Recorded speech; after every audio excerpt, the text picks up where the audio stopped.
Hello and welcome to Media Lit, where we treat each piece of media like great literature. I am your host, Randy Elaine, and joining me, as always, is the wonderful Kris Ingersoll. Kris, how you doing tonight? I noticed that you are still traveling across this once great nation of ours. Where are you these days? Indeed, this once great nation. Today I'm in the Motor City. I'm in Detroit as Mm. I speak with you tonight. I'm so thrilled to be podding though, because as you know, buddy, these podcasts are about the only thing that get me through these trips. These podcasts give me life. So grateful to be here chatting with you tonight. And it's like a classic media lit episode for the first time in a long time. And Hmm. I got to assign the homework, and I'm thrilled to be talking about Wild America this evening. For folks who've never heard of the movie or don't remember it, it was a star-studded, heartthrob-laden family movie that came out in 1997, telling the highly fictionalized but true story of the Stouffer brothers, who gave us some excellent wildlife documentaries back in the '70s. And so, yeah, Wild America is just a topic that I'll get into later why it's so special to me, but this is a big one for the Ingersoll family, and I'm stoked to talk about it. Yeah, thank you so much for assigning this, Kris. Because yeah, you mentioned it to me, and this was digitally. We weren't looking at each other, but my face went blank because I was like, no idea what this movie is. Like, what is Wild America? But yeah, I popped it into Google, and sure enough, there was JTT, there was Devon Sawa of Casper fame, and even before I knew what the movie was about, I was like, "Oh, this is gonna be fun." There's enough there, just from that, just from those Tiger Beat vibes. We've got the whole thing, coming down. So, yeah, I was really excited for Wild America, and I was like, "I'll sit and talk about that with just Kris, but hey, why don't we bring in some of our favorite people? We can't do this alone. We need another voice to cover this much 90s teen heartthrob." So the natural person for the job was our buddy Tyler McCarthy of the Not Couple Goals podcast. Tyler, thank you so much for joining us. How you doing tonight? I'm great. Thank you for having me. This is it's always nice to get a chance to chat with you guys, especially about a movie like this. I want to give both of you guys credit, let the listeners know. We are talking about a quintessential 90s teen heartthrob movie. And these two did indeed reach out to both me and my wife, who would have provided a much needed female voice for this episode, but unfortunately she was unavailable. But I was like, I'll do it, guys. So that said, I'm very excited to be here. I love chatting with you guys, and this is a rare example. The last time I was here, we were talking about something very near and dear to my heart. Are You Afraid of the Dark? I loved that episode. This, I'm going in completely cold, and I'm excited to get the media lit experience on a first time view. I think that's going to be fun. Yeah, absolutely. And we're absolutely excited to hear all of your insights. And yes, I know you mentioned our much needed female voice, and there's a version of this pod where that would be perfect. However, um, I think that the world has plenty of room and plenty of need for three guys who can talk about 90s teen heartthrobs and do that in a genuine, earnest way. And just take a look at what this story was and try to understand what that was all about. So let's I guess be the change we wish to see Amen. in the world. And when we screw it up, I hope that female podlings will let us know loudly via email and social media so that we can be sure to represent those voices. I'll say in advance, I acknowledge my deficits and commit to change. Yeah. Yeah, I'm afraid that we've already started behind the ball here because we keep celebrating JTT and Devon Sawa, but Scott Bairstow was a heartthrob in his Hmm. own right, in Hmm. his own time. His, credits stopped sometime after 2002 or 2006, unfortunately, Hmm. but there are 3 real stone cold heartthrobs in this flick back in 1997. And I'll maybe controversial opinion, the most handsome one in the movie. At the time, certainly. Yeah, Totally, 100%. So, yeah, Um, someone's gonna come for us if we don't give him his appropriate flowers as we go on. you're absolutely right. And Yeah. I appreciate that we did. I think I've got a few more flowers to throw in his general direction before all is said and done. But before I throw flowers at him, Tyler, we in season 2 have committed to trying to move the opportunity to plug podcasts like up to the top of the podcast.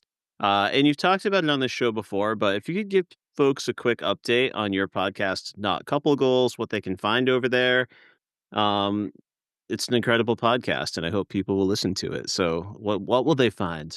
Oh, thank you so much. Coming from you guys, that's quite the compliment because we love what you guys do here. But for those who are unfamiliar, Not Couple Goals is a podcast I do with my wife, Allie Nelson, who you can find. She's got the bigger social media presence. You can find her on TikTok, Instagram, all the places doing sketches and funny things. But we do it together as part of the Pop Break Network, which is a friend to the Media Lit group here. The podcast is all about romantic thrillers, erotic thrillers, movies like Wild Things, A Perfect Murder. Most recently, we did the movie Companion. That's a more contemporary Mhm, one. We have plans to do.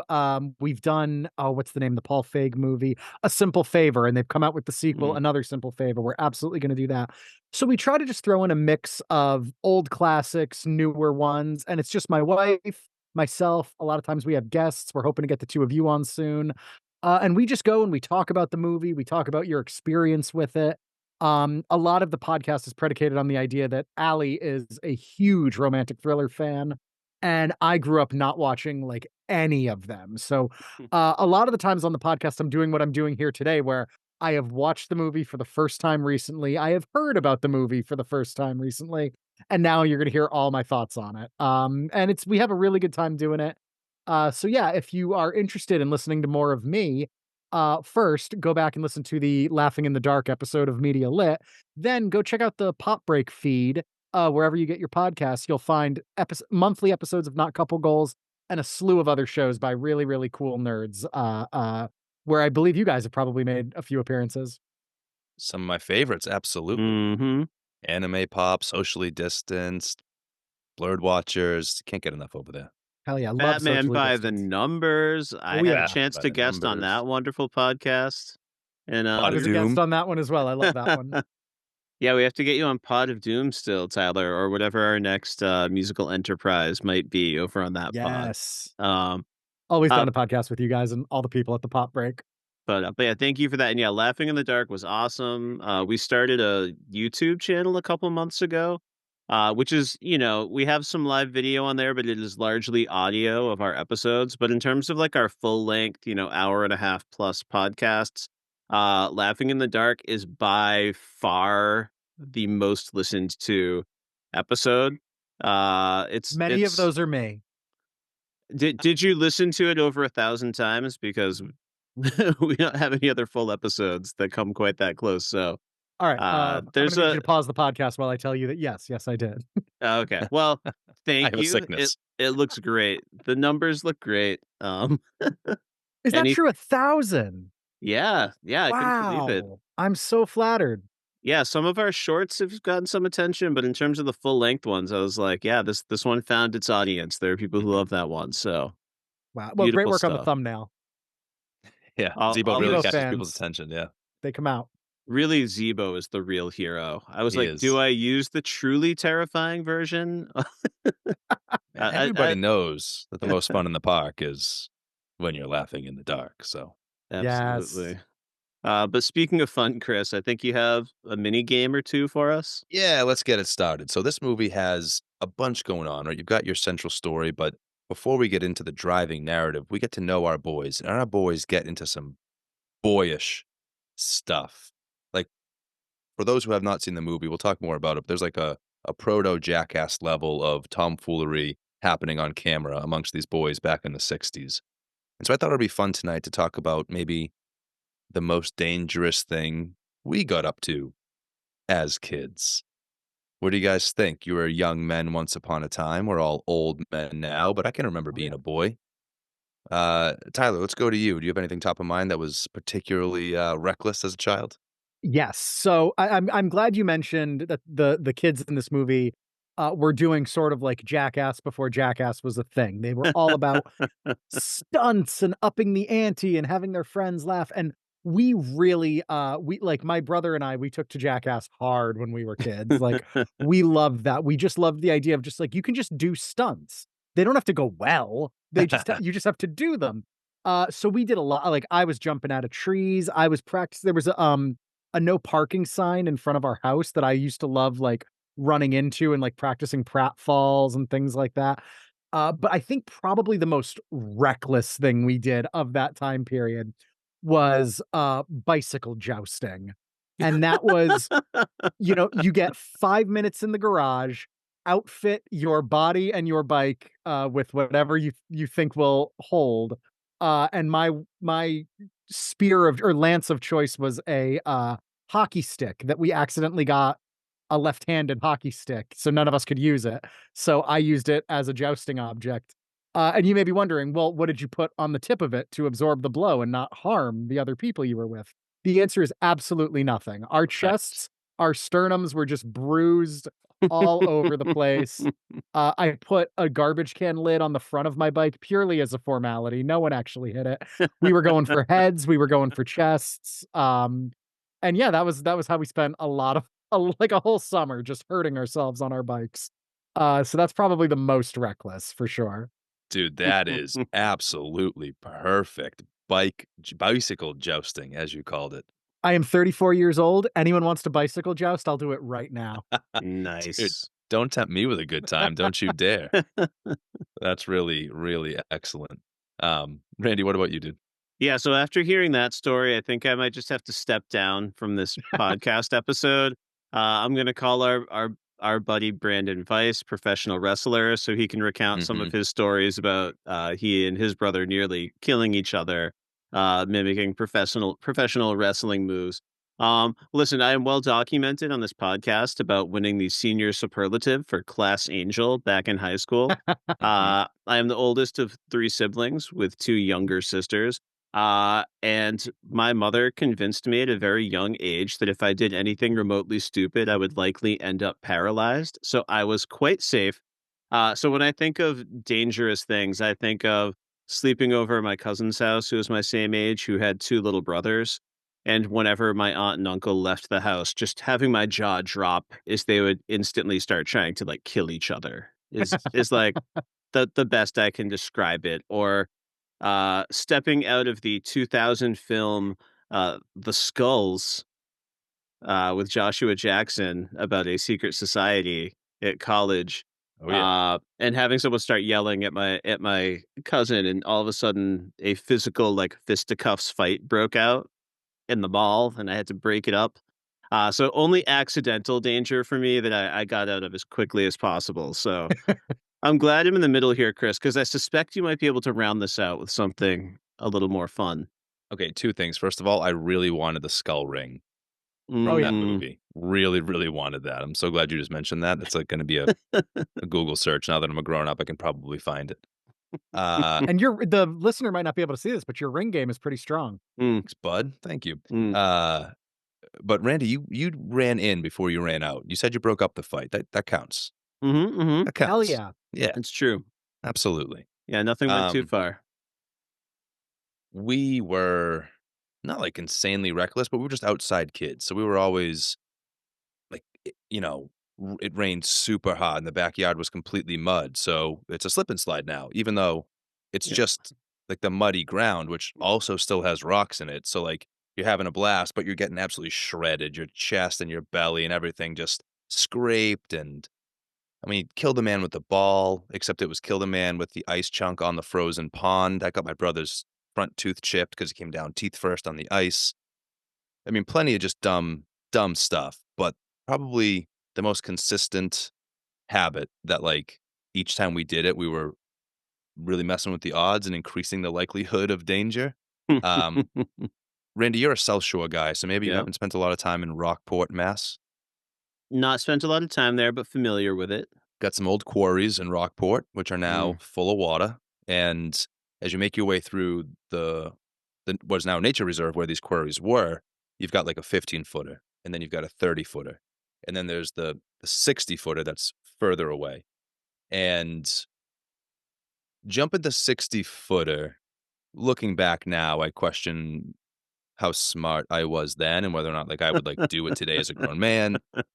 60 feet is high enough. I remember the first time we ever went, he ran and he leapt off the cliff and he says, "Oh shit. Oh shit. Oh shit, splash." Like it was high enough to get 3 oh 3 shits out oh before hitting the shits? water. and that's how I knew it was high. So good times, the Rockport quarries. Luckily, we all made it out alive, but not smart. I had a similar in high school, 3 of my friends heard about a quarry, like 4 towns over, same deal where you could just jump Mhm. into the water, and I was like, "Yeah, I'll go, whatever." I didn't think much about it. I thought we were just going swimming, you know what I mean? Like, maybe I'll jump, maybe I won't, and then as we're doing the hike to get to the quarry, we run into some locals that are there. 2 guys and 3 really cute girls, and we're walking, we're talking, I'm chatting them up a little bit, and then we get to the quarry, and it's like, I've been flirting with these girls, and now they are going to watch me say, "The hell with that," and chicken out. No, so I, like, got up there, and I had to find my nerve and jump off the old quarry. Well, Yeah. Tyler, I've gotta say, if they were Gamma Tau Delta girls, they might actually respect you for not taking part in this immature activity. Yeah. One of them said, "When you grow up, call me," which is such a weird come on. It is a little bit, yeah. Right now, I look at you as a child, but that won't be forever. That's so weird. Call me later. Very strange, very strange. Very, very, young Anakin Skywalker. Oh, you Yes. said it. Perfect comp, dude. Perfect comp. That's really That is good. so perfect, you're right. Oh my goodness. Oh, that was fun. Thank you guys for meeting me where I was at with that. I'm glad that we all got into at least a little bit of mischief, even if it That took was a great question. a I love cousin talking to get about us those out. days. Let's do one more. This movie doesn't just have crazy stunts. This movie also has primarily some really incredible wildlife, some wildlife, some animatronic life, but we'll talk about that later. For now, I'd love to talk about the experiences you guys have had in life. Um, I don't know. I've encountered some things. I've been in some places, and I've seen some animals. I'm not sure if the same can be said of you. Let's start with Tyler again. Any cool animal stories in your past? No, so I grew up on on, like, the shoreline of Connecticut, so, like, I've got a lot of jellyfish stings and things Ooh, like that, Hmm. but by and large, I stayed away from, like, big game animals, like, I'm not, like, riding a moose or anything like that, but I do remember once in high school, I was absolutely in love with my girlfriend at the time who was an equestrian. And Oh, some yeah. people know this, when you own a horse, you do have to ride it quite frequently, or a little cheat you can do is you can let it loose in the paddock, and, like, keep it on a rope and let it just sort of run in circles, and that'll give it its exercise for the day. She invited me into the paddock and let the horse kind of free run, and at one point, it gets off the rope and, like, it's just full galloping right at me, and I just start hearing, like, the ringing that Tom Hanks hears in Saving Private Ryan when a bomb goes off. I'm, like, looking at my death, my entire life is flashing before my eyes, it doesn't take long because 'cause I'm 15, and all I hear her yelling at me, and all I hear through all of it is "whip." And I remembered that she gave me, like, a little, like, riding not a riding crop, but, like, whatever, like, the Mm, whip is that you're supposed to use, and I just put it together that I was supposed to crack the whip, so, like, the horse was it might have been, like, 10 feet from me, 30 feet from me, but in my mind, it was, like, 2 feet from me, and I finally, like, mhm. crack that whip, and it veers in the other direction, and I, to this day, will never forget the sight of a full-sized horse galloping right at me. terrifying. Not fun. Not fun. Yeah, I'm sure in your memory, like, the spit is on, you can feel his breath before you crack the whip. It had devil horns, it was yeah, it was Right. fire for eyes. Jeez, crow. What a way to go at 15. Couple of horse hooves to the chest. Not Whew. Trampled. terrible. Well, I'm glad you remembered the whip. I'm glad you're here to tell us the story. That's great. Yeah, me Uh, too. yeah. I'll jump in and go next so Randy can close us out. I probably have had a handful. Like, I went to Westfield State College at the time. It's a university now for a brief time. And, like, we had bears on campus for no reason in Western Mass. And so I've, like, seen a bear from 40 yards away, just in the campus green for no reason. Encountered a moose on my own once while I was up in Maine, Mhm. just, like, hiking near my nana's house, and I had that, like, "Oh god, that's a moose over there," Mm. moment, and I shit my pants a bit, and I stood still, and I waited for it to take 2 steps in the opposite direction, and then I made my way away. But the story I was most excited to tell when I saw this question, was about my uncle. We were in Florida, Mm. and despite having seen, like, a full-size bear in my time and being, like, relatively near a full-size moose, we were down in Jacksonville, Florida, and we had taken out a pontoon boat for a little bit of a ride. We'd done some fishing, and my uncle Mike, who's a Marine, at one point spots something off in Mm. the vegetation at the side of the river, and he pulls the boat over, and he hops out, and he wades into the greenery, and he returns back to the boat with something in his hands. That something was a baby alligator, which he had just, like, plucked from its nest and brought back to Oh the boat boy. with us. So, like, there are a bunch of What could cool go wrong? pictures. What could go wrong? Granted, the alligator we're encountering, small, tiny, nothing could go wrong. The alligator's not gonna hurt us, but then you can hear the hissing of mother gator Mm. somewhere in proximity. So Uncle Mike now has to, like, exit boat, bring alligator back to nest, and then return to boat safely, all while being uncertain where mother gator is. Um, for us kids, the coolest, most badass thing we'd ever witnessed, like, we have Yep, cool pictures yep. holding the alligator, my little cousin Bobby's got it by the head.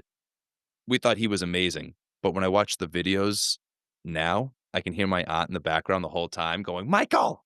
Michael! Michael!" 'Cause she she's been with him for long enough to know that he's not gonna stop, but, like, she's seen too many of these moments and seen some of them go wrong, so a classic, Dunlap Ingersoll memory for sure. The baby gator in the boat. No, as soon as I heard that hissing, I would be like, "This baby gator is my son now. It lives Nope. with us forever." This is our pet. Yeah, yeah. Yeah, my uncle's tapped. Good guy. Good guy, tapped. Wait, but why did he grab the baby gator? 'Cause he thought it would be cool for us kids to see up close. He Yep, thought it yep. was quite I the guess he wasn't wrong. experience. He was not wrong. We had a phenomenal experience, and again, we all live to tell the tale. Um, yeah, it's like the same uncle who I once was fishing with him, and I caught, like, a very, very small fish, Yep. like a minnow, and he got it off the line for me. He goes, "You know what these are good for?" And I said, "Bait?" He said, "No." And he slipped the live fish right down in front of me. Oh That's boy. my Uncle Mike. So, like, Okay. why isn't always a valid question. Sometimes we just do, you know? Chris, this was not the story I was gonna share, but just quick shout out to my oldest son who, caught 3 black sea bass on a fishing trip with my brother-in-law a couple weekends ago, so he was That's thrilled. incredible. I bet he Yeah. felt really awesome for that. Oh, yeah, it was pretty cool. 2 of them were keepers, so he had a great time. Nice, that's Um, awesome. So what story are you gonna tell? I'm gonna talk about, Yellowstone National Park. I have had the pleasure of visiting Yellowstone twice in my life, once in middle school with my family, and then about 11 years ago, with my wife. It was kinda like our last trip before we became parents. So we drove around, and I have like a motto at Yellowstone, which is "Don't become a statistic." I am very aware of the many ways that people get themselves killed at Yellowstone. I have a healthy respect for wild animals, and we just covered my obsession with protecting my own personal safety a few minutes ago. But I believe this was I think it was at the Artist Paint Pots. I think that was the location we stopped at. There are a few different mud pot areas that you can visit, and we went off on the walkways, the well-regulated walkways. But as we were walking, about 4 or 5 bison wandered like much closer to the walking paths than you would like.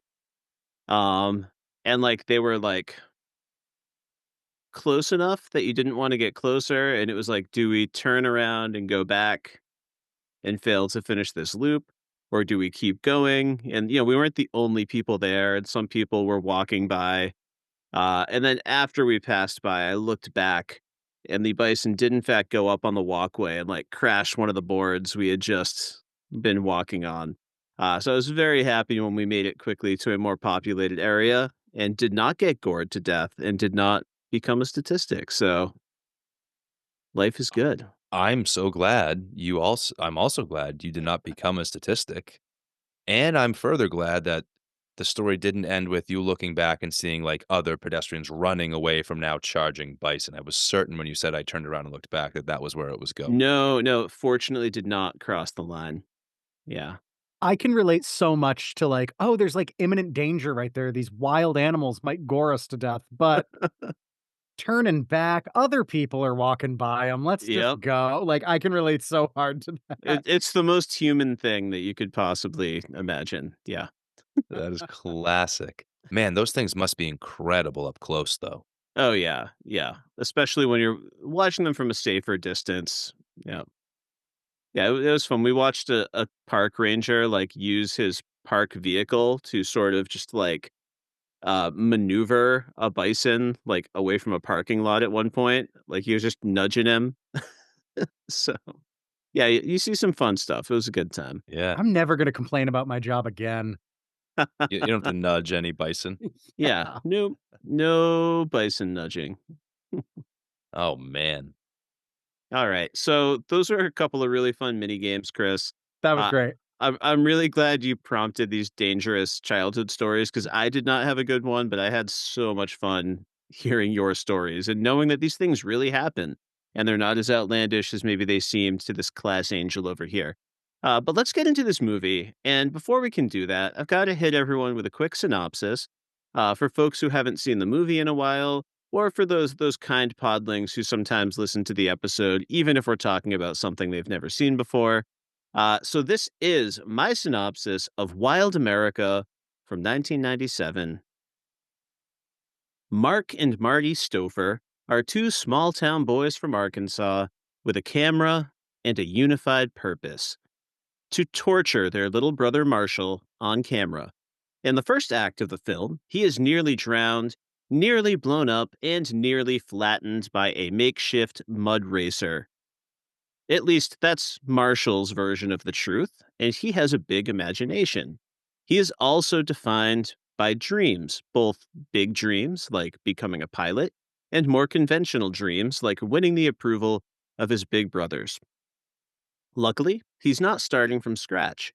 The three brothers and their mother share a special bond over their love for adopting and caring for injured wild animals. It's something that brings most of the family together. Unfortunately, Pa Stouffer is all about carburetors and ensuring that he leaves behind the dynasty of a successful business for his boys. He is very controlling and determined to put on his best macho man of the house performance. Though, in a break from this character archetype, he does prove to be coachable at various points throughout the film. After spotting a professional film camera at the local film shop, oldest bro Marty has an epiphany and ultimately takes his brothers on a summer long cross country road trip to record as many badass wild animals as possible. The trip is marred by bad luck, injury, and cultural appropriation, but the boys ultimately find a legendary bear cave and stumble home with a solid reel.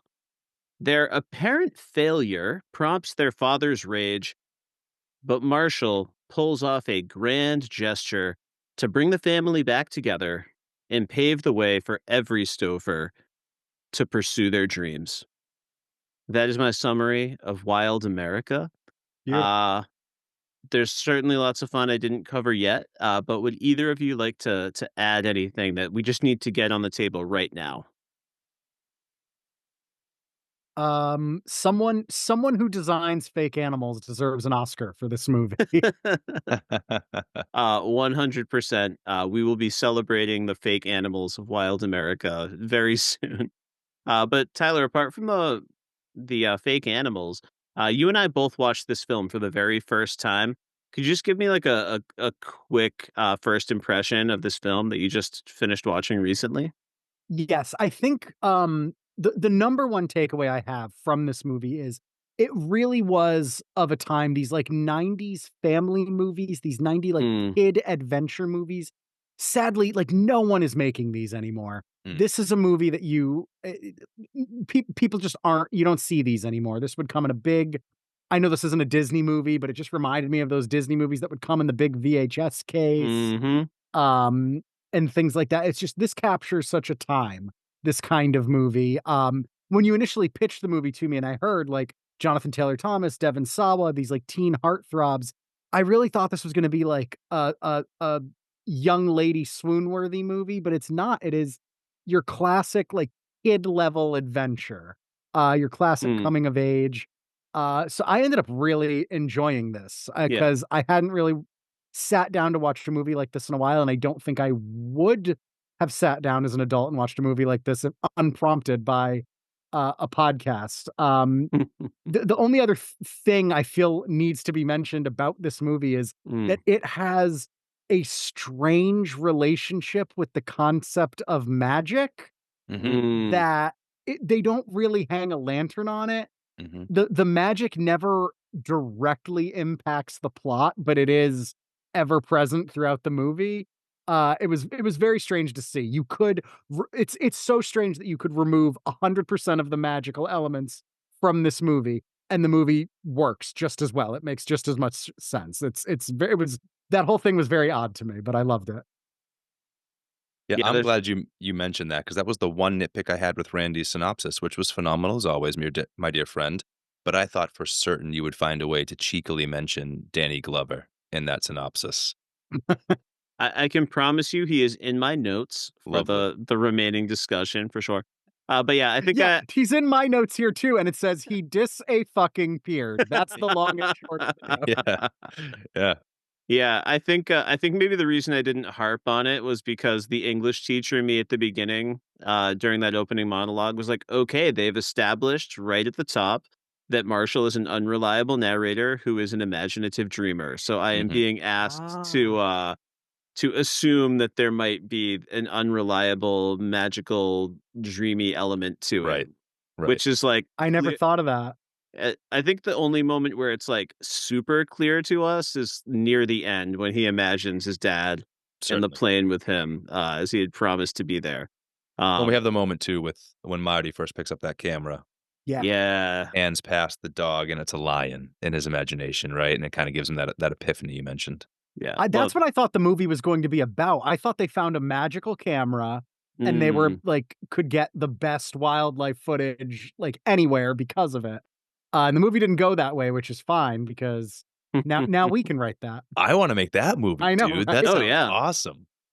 Like, every day, like, wild, like, squirrels out in the park, but you're getting baboons running around and being nuts instead because your camera's Yeah. magic. That would be Oh, it That is just dope. awesome. upgrades all the animals you see. So like a Yeah. cat becomes a tiger. Yeah, that's see, we're onto something big here, Yeah, fellas. I like it. I like it. I Randy, love cut this out. well, no, I love that idea, but unfortunately, my mind immediately, like, ruined it because I was like, "This just sounds like something that, like, Zuckerberg's gonna be pitching at a press conference next week, like, buy the blah, blah, blah app, and it'll turn your dog into a hyena. It Fool does your sound like a friends." really AI stunt app for sure. It's impressive how quickly you yucked that yum. I that I'm really sorry, I shouldn't have said it. Zu That was great. zu zucked that yum even. Ooh, I hate that that made sense Yep, into something I'm gonna Me use in that the future. scans. Me Yeah. too. Let's get back to Ernest's family fare, I suppose. And speaking of earnestness, we are going to turn to my beloved co-host Chris Ingersoll, one of the most emotionally vulnerable guys I know, and I love the episodes uh, where he will put a property forward for us. Once upon a time, Chris was the first guest on this podcast. It was initially just going to be me interviewing a variety of people, but I was very fortunate to find Chris right away. And we've done only one episode without Chris due to a last second scheduling change. So he is in the DNA of this show, and it's a better and more fulfilling show for it. And no one understands the media lit brand better than Chris Ingersoll. So, Chris, you picked Wild America. I think if folks are listening, they can already tell it unlocked something for the three of us in our conversation. But tell me a little bit about an early or important memory connected to Mm. this movie and how did it weave its way into your childhood? Yeah. So this isn't there's no one memory because this was such a big part of not just my childhood, but my household, my Hmm. family's experience around that time. So like this came out when I was 9 years old. It was 1997, and I happen to be the middle of 3 boys. I have an older brother and I have a younger brother. Um and we fell in love with this movie. It was just like an easy rental for a family Hmm. movie night. We're a big family household, or big movie household rather. And so we rented it first and then immediately bought it on DVD because we had to watch it again and again Hmm. and again. That's a lie. It was a VHS. It's a VHS. I know it's a VHS because my mom still has it in the living room at her house right now, and I can see Yes. the spine in the cabinet. So yeah, we had it on VHS and we watched it constantly because so much of what we saw on screen was familiar to us. I think on this podcast, I've probably talked in the past about like having had a pretty cool, fun outdoor childhood where we were, like, catching frogs in the summer and building forts and playing in the Mhm. abandoned field and exploring that camper that's been abandoned we shouldn't play in, and, like, just getting into trouble as young boys, and so when this movie came out and these boys were exactly that, and it opens with them chasing their younger brother through the woods so they can strap him to a chair and drop him in a pool, and then throw firecrackers at him while they count down and film it. It it was I'm embarrassed how familiar it was to us, like, that energy. 2 older brothers, slightly 2 older brothers who were close in age. My brother and I are a year and a half apart. My younger brother is 7 years behind me, so more of a gap. Really similar dynamic. Then you add in the wildlife aspect. We were outdoor people. We also loved animals. So much of this family felt like some other world version, like a multiverse version of our family on screen. And so, like, the dad is like my dad, that mom on screen came on when I rewatched this movie, and immediately I started to tear up. Like, I started Mm. to, like, well with emotion because she reminds me so much of my own mom. My mother is an absolute saint, and I know, like, a lot of folks would say that about their mom. They're our moms, we love them, we at least we should. My mom is, like, actually the best human I know. Like, she's kind, and she's empathetic, and she's generous, and she's patient, and she was all those things for us at all times. And so seeing this mother on screen, it helped us sort of identify how special that relationship really was for us, especially as it related to our dad. I love my father to death to this day. He's my good friend. I can say that honestly. I was also scared shitless when I heard his truck pull into the driveway at the end of the day. Mhm. And we had Yes. that same scramble. You hear dad's truck and all of a sudden, get your head out of your ass. It's time to look like you've been doing something productive and Mhm. doing, your chores or whatever it is. And our mom always had our backs. Not that we were ever like Yeah. gonna be in too deep or anything, but she always had our back. So there's that one moment where I remember this as a kid. Dad says, "Where's the trouble?" And she informs the husband that the boys are outside working. If he could get them to stop for a minute long enough to eat something, she says, like a total fabrication, but just the cover that her boys needed. That's the kind of thing we could always count on from our mom. She also happens to be like this animal whisperer. There Mm. isn't a creature who will not like quietly and slowly walk up to my mother as she just like sits patiently and waits for them. A chipmunk in the park, uh, a cat that she's never met. Like, she visits a home and that person's got a cat that runs away from everybody, the cat will go to my mom and climb into her Mhm. arms. She's just, like, full of light and love, and, like, every creature's attracted to it. She wouldn't So need a cart to move bison. exactly right. She would just walk up, place a gentle hand on their chest, and walk them where they need to go. So for that reason and so many others, this movie was just, like, highly relatable to us, and we watched it, I can't say it enough, absolutely constantly. Constantly. And we wanted so much to be like these boys. We were making films in the backyard.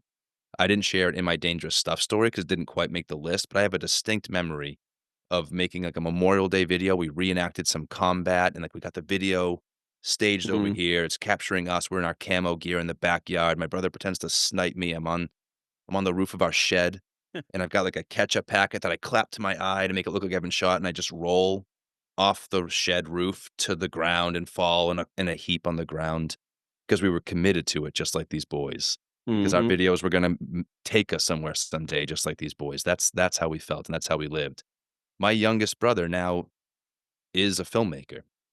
Directing and editing is his passion. He is phenomenal behind the Mm. lens, my brother Cody. And I have to believe that a seed was planted back here during this movie Once Upon a Time. That's incredible, Chris. You are absolutely right. There's no way that's not part of the story. Um, we are co-hosts of this podcast, so you know this section better than anyone.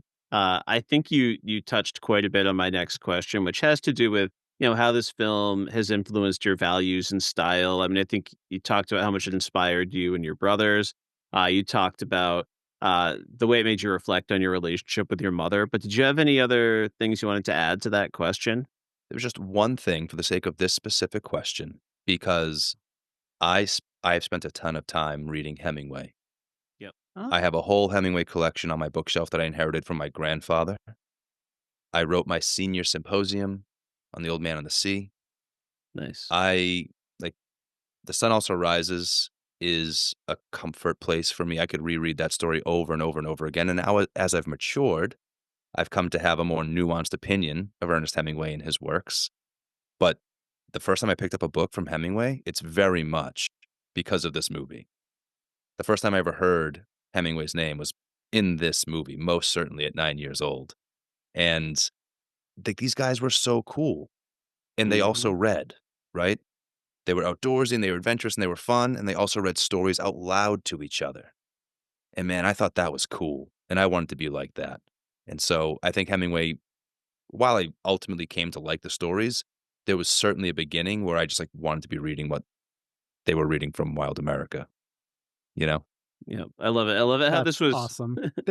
There's a I think that speaks a lot to your character that there is a version of you that watches this movie and just has the kind of meathead takeaway of, like, you wanna be a daredevil, you wanna get famous for doing things, but that you picked up on the, like, sort of nuances of the fact that they're well-read. They're not like that bully DC, Mhm. that they're willing to, like, sit and read stories to each other. One of my favorite moments from this movie is when DC's trying to get them to put, Jonathan Taylor Thomas's character on the hood of the car, and the Mhm. oldest brother says, "Don't tell me what to do with my little brother." Yeah. But yeah, get on the car. Get in the car. That's great stuff. It demonstrates their loyalty, it demonstrates their family.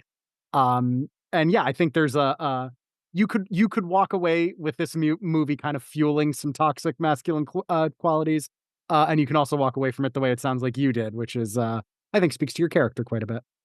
Thanks, bud. No, yeah, I love that too. I love how it's kinda it was like it was your Dead Poets Society. Yeah. Those were my cool kids reading to each other. But yeah, like you do get a taste of that here in Wild America. DC, man, that bully, Oh, that Scott Farkas, he really made a career out of it, didn't he? Yes. he did, and I'm a redhead, Woo. and so, I have to tell you, that also showed me a person I didn't wanna be, to your point. Like, that shitty punk we talked about Zebo, which has its own version of this very character, He right? kinda looks like that kid Yeah. grown up. He does. He does.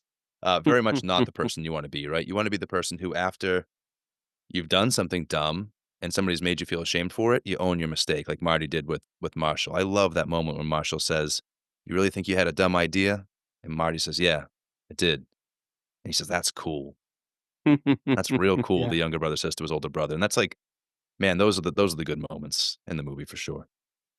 Not to keep throwing us off track here, Chris, but did you realize that our guy Zach Ward, DC, makes an appearance on one of our favorite shows, Lost? Where does he show up on Lost? He is in one episode. He is Jack Shepherd's best man at his wedding. Ugh. Ugh. He's also the same little boy that Jack Shepherd tries to save, but he gets his ass kicked, and his dad goes home to tell him that when you try to save everybody, you don't have what it takes. Yeah, Yeah. DC would be friends with Jack Shepherd. It seems like they let him play a slightly softer version of himself in that one, at least. But yeah, shout out to Zach Ward. What a career. All right, Chris, you love this movie. It means the world to you. I don't want you to knock it down. But does it have any flaws? And I'm not just talking about, the some of the animal puppetry that we'll talk about. Well, that's really what I wanted to highlight. So, the animal puppetry at times, some of it is really impressive, and then some of it is so, even as a kid, like at 9 years old, one of those bears is so silly looking, it took me right out of the heat of that very intense moment we're in the cave and the Yeah. bears are waking up and, like, imminent danger is afoot. I think they could have done better. There are moments where they Yeah. do better, so, genuinely, without being silly, that was one of the things I wanted to highlight because it's the only time in the movie I remember, even as a kid, being like, "Ah, dang, that looks No. like the bear at the Bugaboo Creek." I remember Bugaboo Creek. And Yeah. it's intercut with, like, footage of real E bears too, like, exactly. they had Mhm. real bear footage. Exactly, so why give us, I mean, I know they wanted those up close, that's the scariest roaring one, right? Or it's the Yeah. one that's chasing him through that tunnel as he's trying to escape. It genuinely impacts the experience of the movie at that point. To your point, Tyler, they are showing us real footage, so stick with that and cut it creatively. We didn't Yeah. We didn't need, like, an animatronic paw swiping at JTT. Yeah. One of them Yeah. may as well have had a propeller hat on. Right. Yeah, I'm not sure why I framed the question that way, 'cause I think you answered it particularly well, Chris, because there are moments where they do it well, like in the sequence with the eagle, like, Mhm. they have the stock footage, and they also were able to get, like, an actual eagle to, presumably in captivity to, like, be eating on camera for the close-up, and that worked pretty effectively. In a film like this, where we're being asked to use our imaginations, I think a little suspension of disbelief is okay. So yeah, I love your point about some creative cutting, possibly being the answer. Tyler was expecting propellers. I was thinking the whole time of the Muppets Take Manhattan, when everyone breaks up and Fozzie is trying to like hibernate in a cave with the other bears, and he's I like, would have loved it maybe, if Fozzie Bear showed up. Right, that's how bad the animatronic it is, it's yeah, just a Fozzie puppet. yeah, poor Fozzie is just like, maybe if we snuggle. Tough audience. I watch Oh so my much more goodness. Muppet Babies than Muppets now, Mm. I was picturing, like, baby Fozzie trying to cuddle with the bears too, so it's even better. Well, I believe the original, live action Muppet Babies get a whole musical performance in that film, so it's Huh? perfect connective tissue. Alrighty, Chris, I'm stepping on your transition, but, that was your connection to the film. Let's dig into this episode is literature. Yeah, I mean, speaking of literature, let's just get right into the most important literature related to this film, Mhm. and that's Tiger Beat magazine. We remember, right? We remember the teenage magazines that you could see in the supermarket, the handsome faces, beautiful faces plastered on top of them. And so let's get there. I want to talk about how we felt about our teen heartthrobs in this movie. Do we think that they were the right fit? Was this just stunt casting, or did they have something to offer to these roles, to this film dynamic? Tyler, let's go to you first. I think definitely, and maybe this is just nostalgia, or no, I guess it's not nostalgia because I watched this for the first time as a 34-year-old. I think, right now, and I'm not trying to like punch down at any particular actor or anything like that, but when Hollywood or whomever reaches for someone who's going to give, for lack of a better term, like teenage sex appeal, like heart throbbiness, what Mhm, we end up getting is kind of like these CW actors who are Mm, just a pretty face. You know what I mean? mhm, Actors and actresses. It cuts both ways, who don't really have that talent yet or ever, but they what they do have is that they'll look good on camera. I think all 3 of these boys are acting their hearts out, and there is mhm, actual talent, evident on screen. So definitely I wouldn't say stunt casting at all. I think, as sort of young coming of age '90s people, I think they both or all 3 of them brought something very unique to it. He even breaks down at one point, like, the older brother is what, ambitious, the other one is in love with himself, yeah. and I'm a dreamer, and, like, they held to that throughout the movie. So I think these guys were great. I think the fact that they are traditionally handsome for their ages at the time certainly helps. But I think here we are, 2 grown men and one who watched this when they were 9, and we took so much more away from the movie other than these 3 got a classic case of the handsomes. mm. Right. Yeah, well said. Really well said. Randy, what do you think, man? Yeah, so, yeah, I loved everyone in the film. I thought, Scott Bairstow was particularly impressive to me, and his performance as Marty. But just talking about, like, my experience as a kid of the '90s with these 3 guys, Devon Sawa, I didn't see much of his work. I knew him from Casper. I knew that, a lot of my female friends have always had complicated and confusing feelings about Devon Sawa because everyone will acknowledge that when he pops in as the human Casper and repeats the line, "Can I keep you?" That's Ugh, objectively creepy I uh, hate that line. and disturbing. Yet there's an appeal there that can't be denied. And yeah, I think there's some confusion about that. But so my only real feelings of Devon Sawa were nothing against him, but just like maybe made me feel a little bit insecure because he had like the perfect textbook '90s heartthrob hair Mhm. that I could never and would never have. I will never have long flowing locks of hair.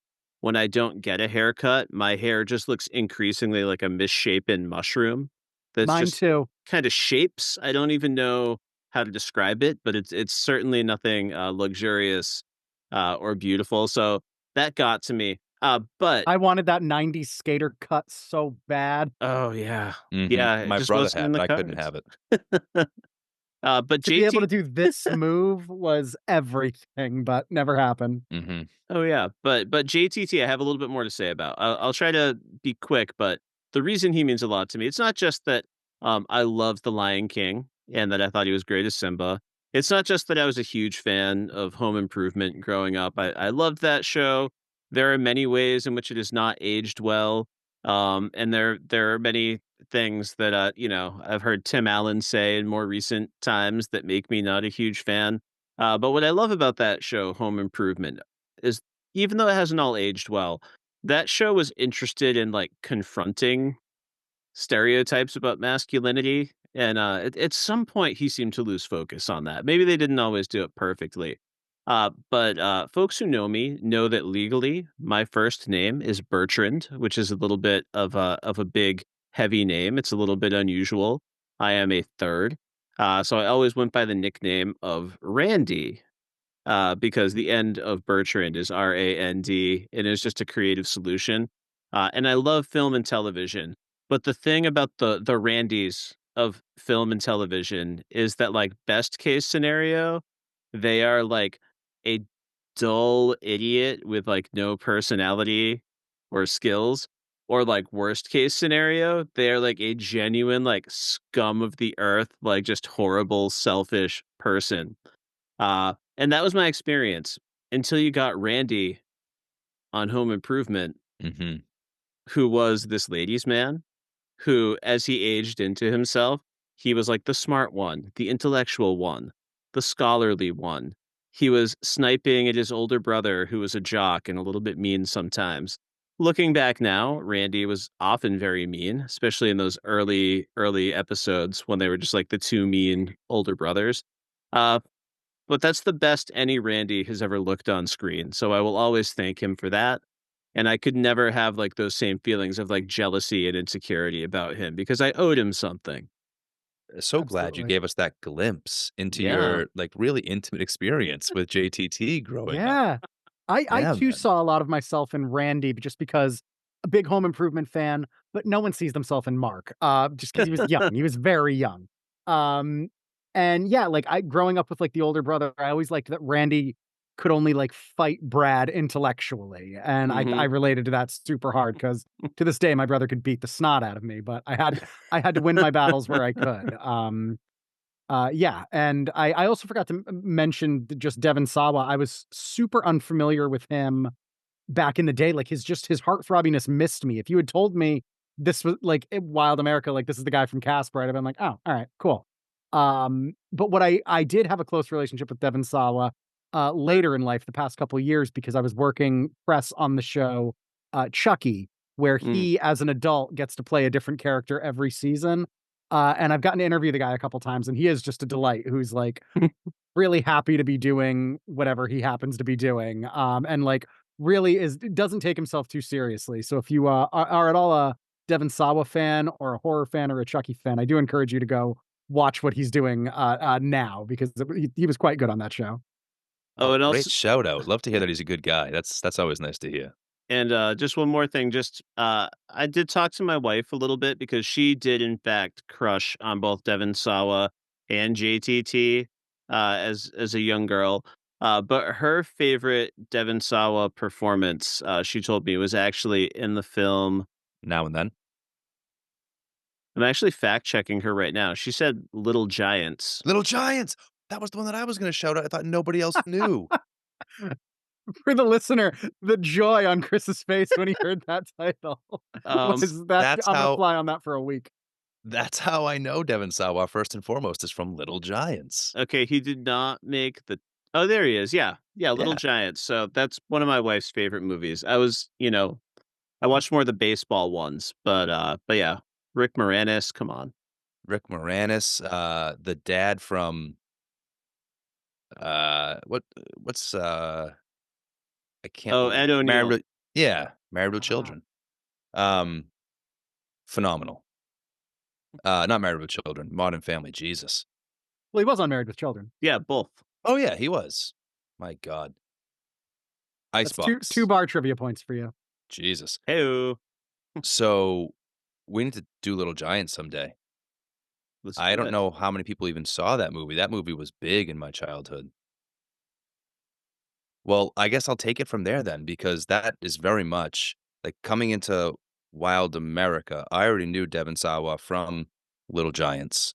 I knew Mhm. him from Now and Then, phenomenal movie. Knew him from Casper. And then you get Wild America. And so yeah, he's like already established in my mind. I'm used to his face in the supermarket. And there was probably now, we were young enough that we weren't ready to be jealous, as maybe there was a version later. I remember being, like, not liking boy bands because girls liked Mhm. boy bands. It was more of, like, a dumb boy thing rather than, like, an actual Yeah. dislike of the sound.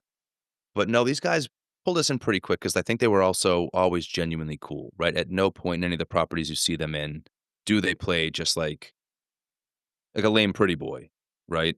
Um Especially JTT on Home Improvement. And Mm. then you get into this movie, and to your point, Tyler, I think they're all absolutely acting their socks off in this.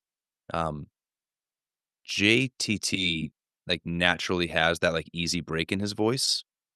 So Mm. I think somebody could listen to the voiceover and, like, say it's good, but he's just using his voice. He's not, like, doing, he's not putting on a voice for the performance. But I argue that he is like, the voice acting he's putting on Mm. display for that voiceover is phenomenal. Every crack of that voice is intentional. Oh, yeah. Every time he goes to that place, he's in control of that, and you can tell, and it's the emotion he's able to express, the nuance of emotion that he's able to capture at that young age and portray both in his physical performance and just in his voice performance is tremendous. Beyond his years. Beyond his years, Mhm. certainly, and I think they're all taking the roles quite seriously as actors. Like, they're not in it just, like, because they know they're pretty and that's what this movie is for. That's not what this movie is for. This movie is trying to tell an intentional story, a worthwhile story, and they're all here to help that come to life in a really authentic way. There's that scene where they're starting to unravel.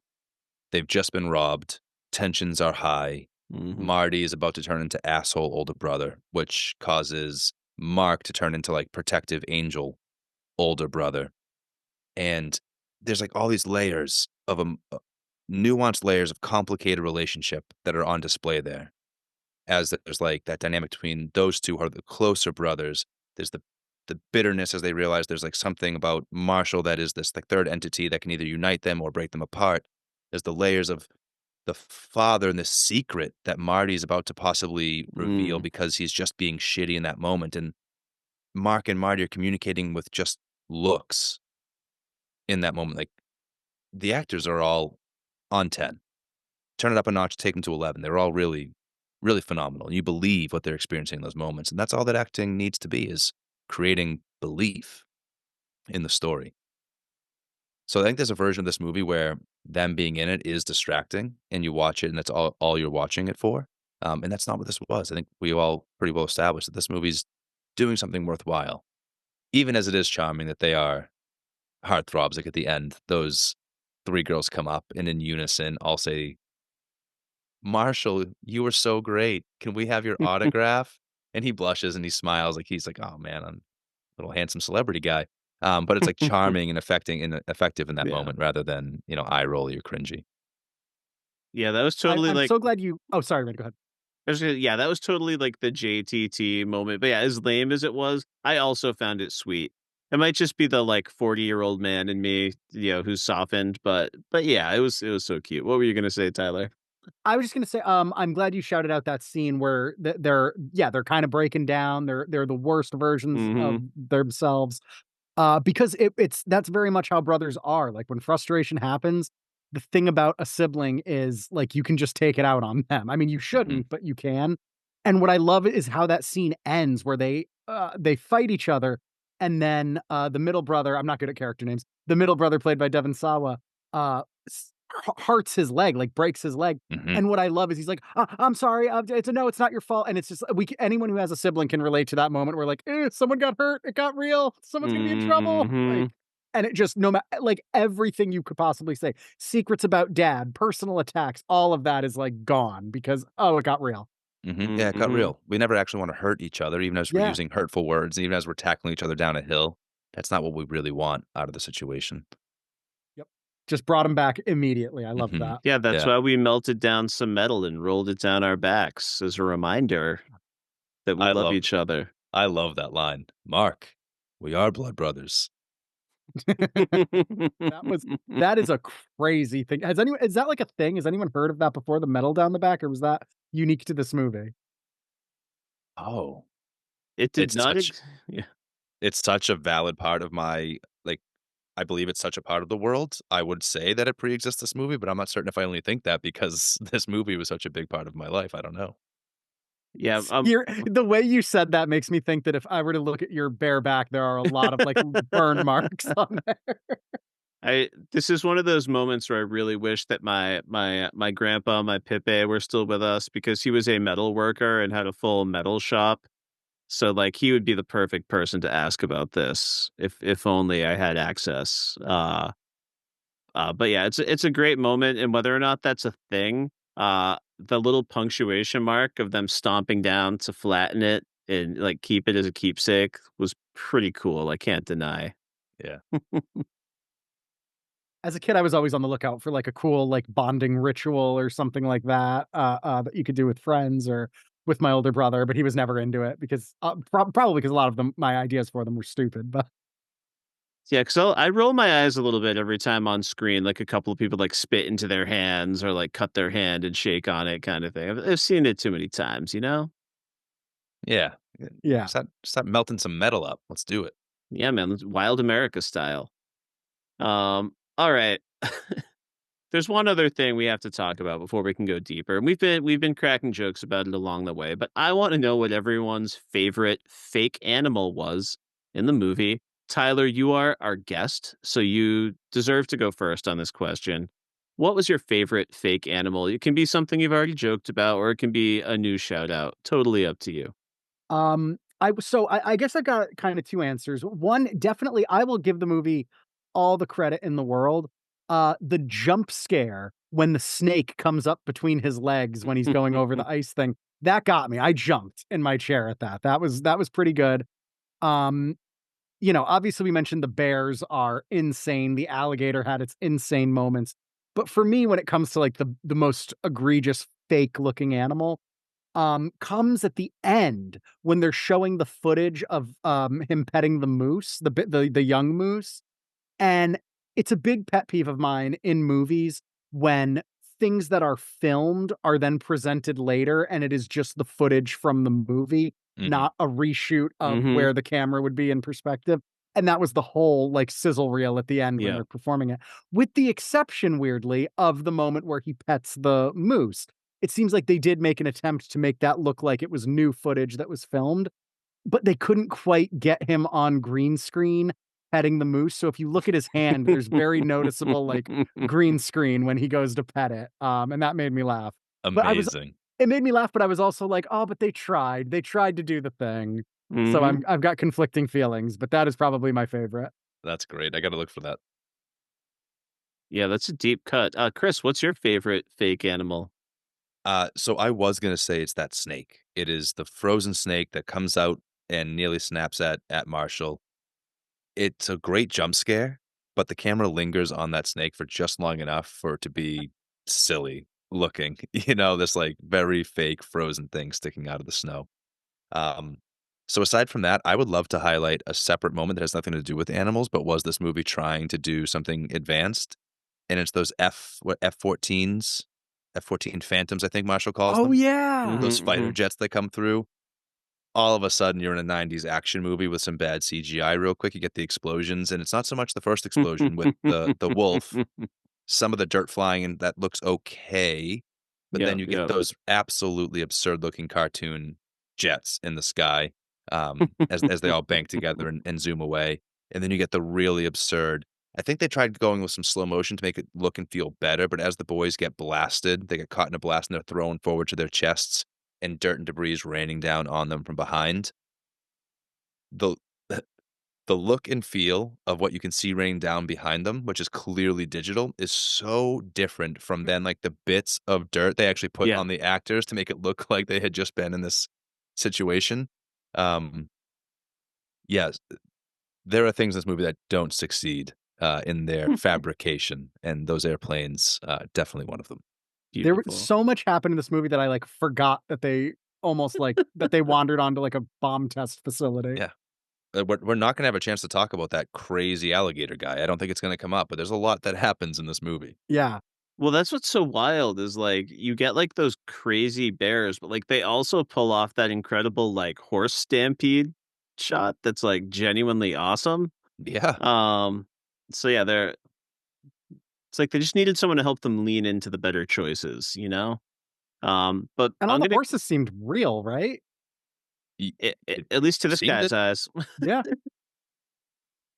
Somewhere there's, like, some fake horse maker going like, "Yes, nailed it. Got him." And you should be proud, Yeah. fake Yeah. horse maker. Congratulations. We salute you. My favorite fake animal, it's gonna go to the moose, but not the moose picking JTT up by the antlers instead of, like, trampling him and killing him. Uh, no, it's the stunt person, like, in the river who I'm pretty sure just has, like, the head of a moose. Like, it looks like a moose head pulled off of, like, a hunting lodge wall, and I'm not sure why the moose fell in or what, but it's just, like, the head. Now, Tyler, this is my second Lost reference. Are you a Lost fan at all? I'm afraid not. I watched the penultimate episode of Lost, and that was it. Are you familiar with the lore that there are polar bears on the island? No, how Uh, does that work? well, Oh, I won't spoil it for you, but, Okay. last November, I think it So I know was. Lost enough to know that you shouldn't ask a Lost fan, how does that work? I apologize. Fair. But no, last November, I think it was, Kris and I went to see the fan documentary Getting Lost.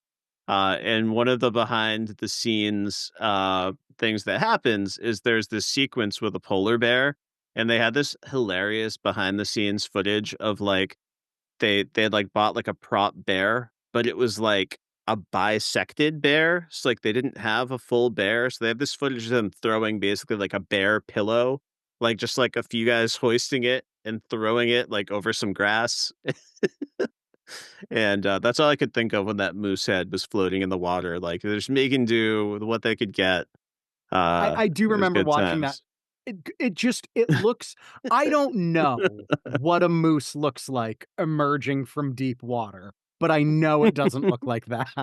right. And I think they were counting on most of us not really being sure what the moose should look like in that moment. It was '97, there was less content available. Yeah. We tried to get away with one, I mean, they needed to watch more Wild America, I guess. apparently. But yes, you're right. Shout out to whoever that poor actor was that almost drowned Yeah. trying to Although make the moose look real. I will say though, like, some pretty solid stunt work, like all the little tumbles and whatnot. I think I've mentioned my friend Roxy, who occasionally does stunts, and she's, a grown woman, but she's very short. So usually if she does a stunt, like, she is supposed to be a small child, and she is like the awkwardly slightly bigger person who appears in the stunt. For instance, in the very first episode of Stranger Things, when oh my gosh, I can't think of the main kid's name all of a sudden. The kid who 11 goes 11? missing. No, the one who goes Oh, missing. Oh, Will. Will. Will, yeah, when Will falls off his bike and kinda, like, goes flying through the air. That's my friend. Oh, that's Oh, get awesome. out of here. She's in That's the cool. costume flying, and if you pause it, you're like, "Oh, yeah, that's not him." Like that, you can kind of piece together that this is a woman flying through the air instead.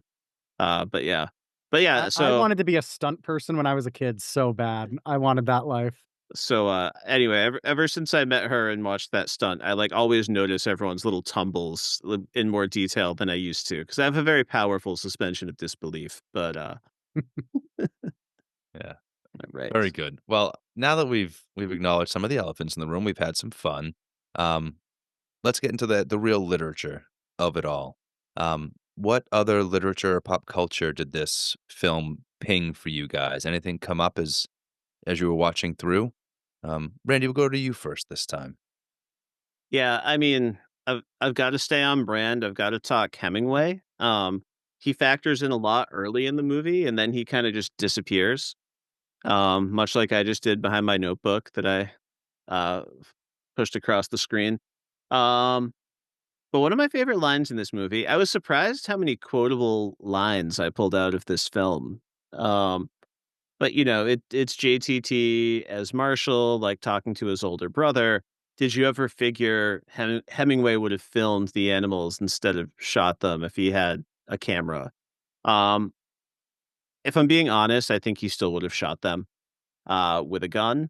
But I love that notion and that question because even if he would have still pulled the trigger, I do think that, Hemingway has this like deep respect and appreciation for nature. I actually went and watched a pretty significant portion of that original Predators documentary that they shout out uh, at the end of the film that is narrated by Robert Redford. Mhm. Um, a conservationist. And, it's very different from the film that we see in the movie, but it's about predators and it's really trying to honor them as part of an ecosystem. And it does have some badass animals. Like, my favorite part was a bear fighting off a small pack of wolves to steal a deer from them and eat it, which is pretty cool. But it's also like little shrews and other tiny little predators and like these close ups. So they were interested in like all the parts of the ecosystem and the habitat. Anyway, I think Hemingway would appreciate that. But I was just thinking about like how ritualistic guns were for him. Mhm. Um, he infamously took his own life with a shotgun. Mhm. But I'm quoting this Time magazine article from shortly after his death. Um, it was not merely a thing, but a ceremonial object. A 12 gauge double barreled shotgun inlaid with silver. It had been specially made for Hemingway. So like the fact that this was like this artifact and the way that that camera becomes this desirable artifact in the film. Like I really felt that connection and I really loved JTT's comment really just like for that reason and just watching them camping out had me thinking of like the Nick Adams stories like the camping being out in the wilderness. He felt he had left everything behind, the need for thinking, the need to write, other needs. It was all back of him. Now it was done. He was very tired. He had made his camp. He was settled. Nothing could touch him. It was a good place to camp. He was there in the good place. Just all those little like brotherly moments in the wilderness when they're connecting, when they're actually roasting books about bear attacks over the fire. The only form of book burning I've ever approved of, by the way. I am Yeah, terrified of being mauled to death by a bear. But yeah, so the Hemingway of it all was my main takeaway. fantastic. Love what you pulled out there, that connection between the way Hemingway related to a gun and Yeah, how that's our boys terrific. relate to that camera. Really terrific, man. Love that. Tyler, what about you? Anything pinging for you? Yeah, absolutely. I kinda mentioned it a little up top of, this just watching it the whole time, I was just thinking I couldn't stop shake the thought, like, no one makes these kind of movies Mm. anymore. Mm, And obviously, the Jonathan Taylor Thomas of it all made me really think of, Tom and Huck. yes. That was a huge one for me. I watched that movie on repeat. I wasn't like, I was a kid. I wasn't a big Twain head. I wish, but I wasn't. So to me, this was just a fun, you know, movie about kids being kids, but also in a very consequential situation, in a very dangerous situation. And then it just got me thinking about other movies of that type, just kid wish fulfillment movies, and it got me thinking about, Three Ninjas, The Sandlot, all of these movies that are just absolutely seminal to my childhood, and, like, if I had to reach for them today and be like, "Oh, what's the modern equivalent of The Sandlot? What's the modern equivalent of The Three Ninjas?" And I was really trying to think about it, and I'm not good at this kind of thing, but I do think it would just be The Sandlot. I do think it would just be Three Ninjas because, like I said, no one's really making these anymore, and it's movies that are a little ridiculous in that it's children beating up grown men. It's children, Mhm. turning a bull mastiff into just this mythical, larger than life thing that they then outfox, outrun. In this movie, he flies a plane in the end because he just has to. He has to break free in that way. He has to show himself and everyone else what he's capable of.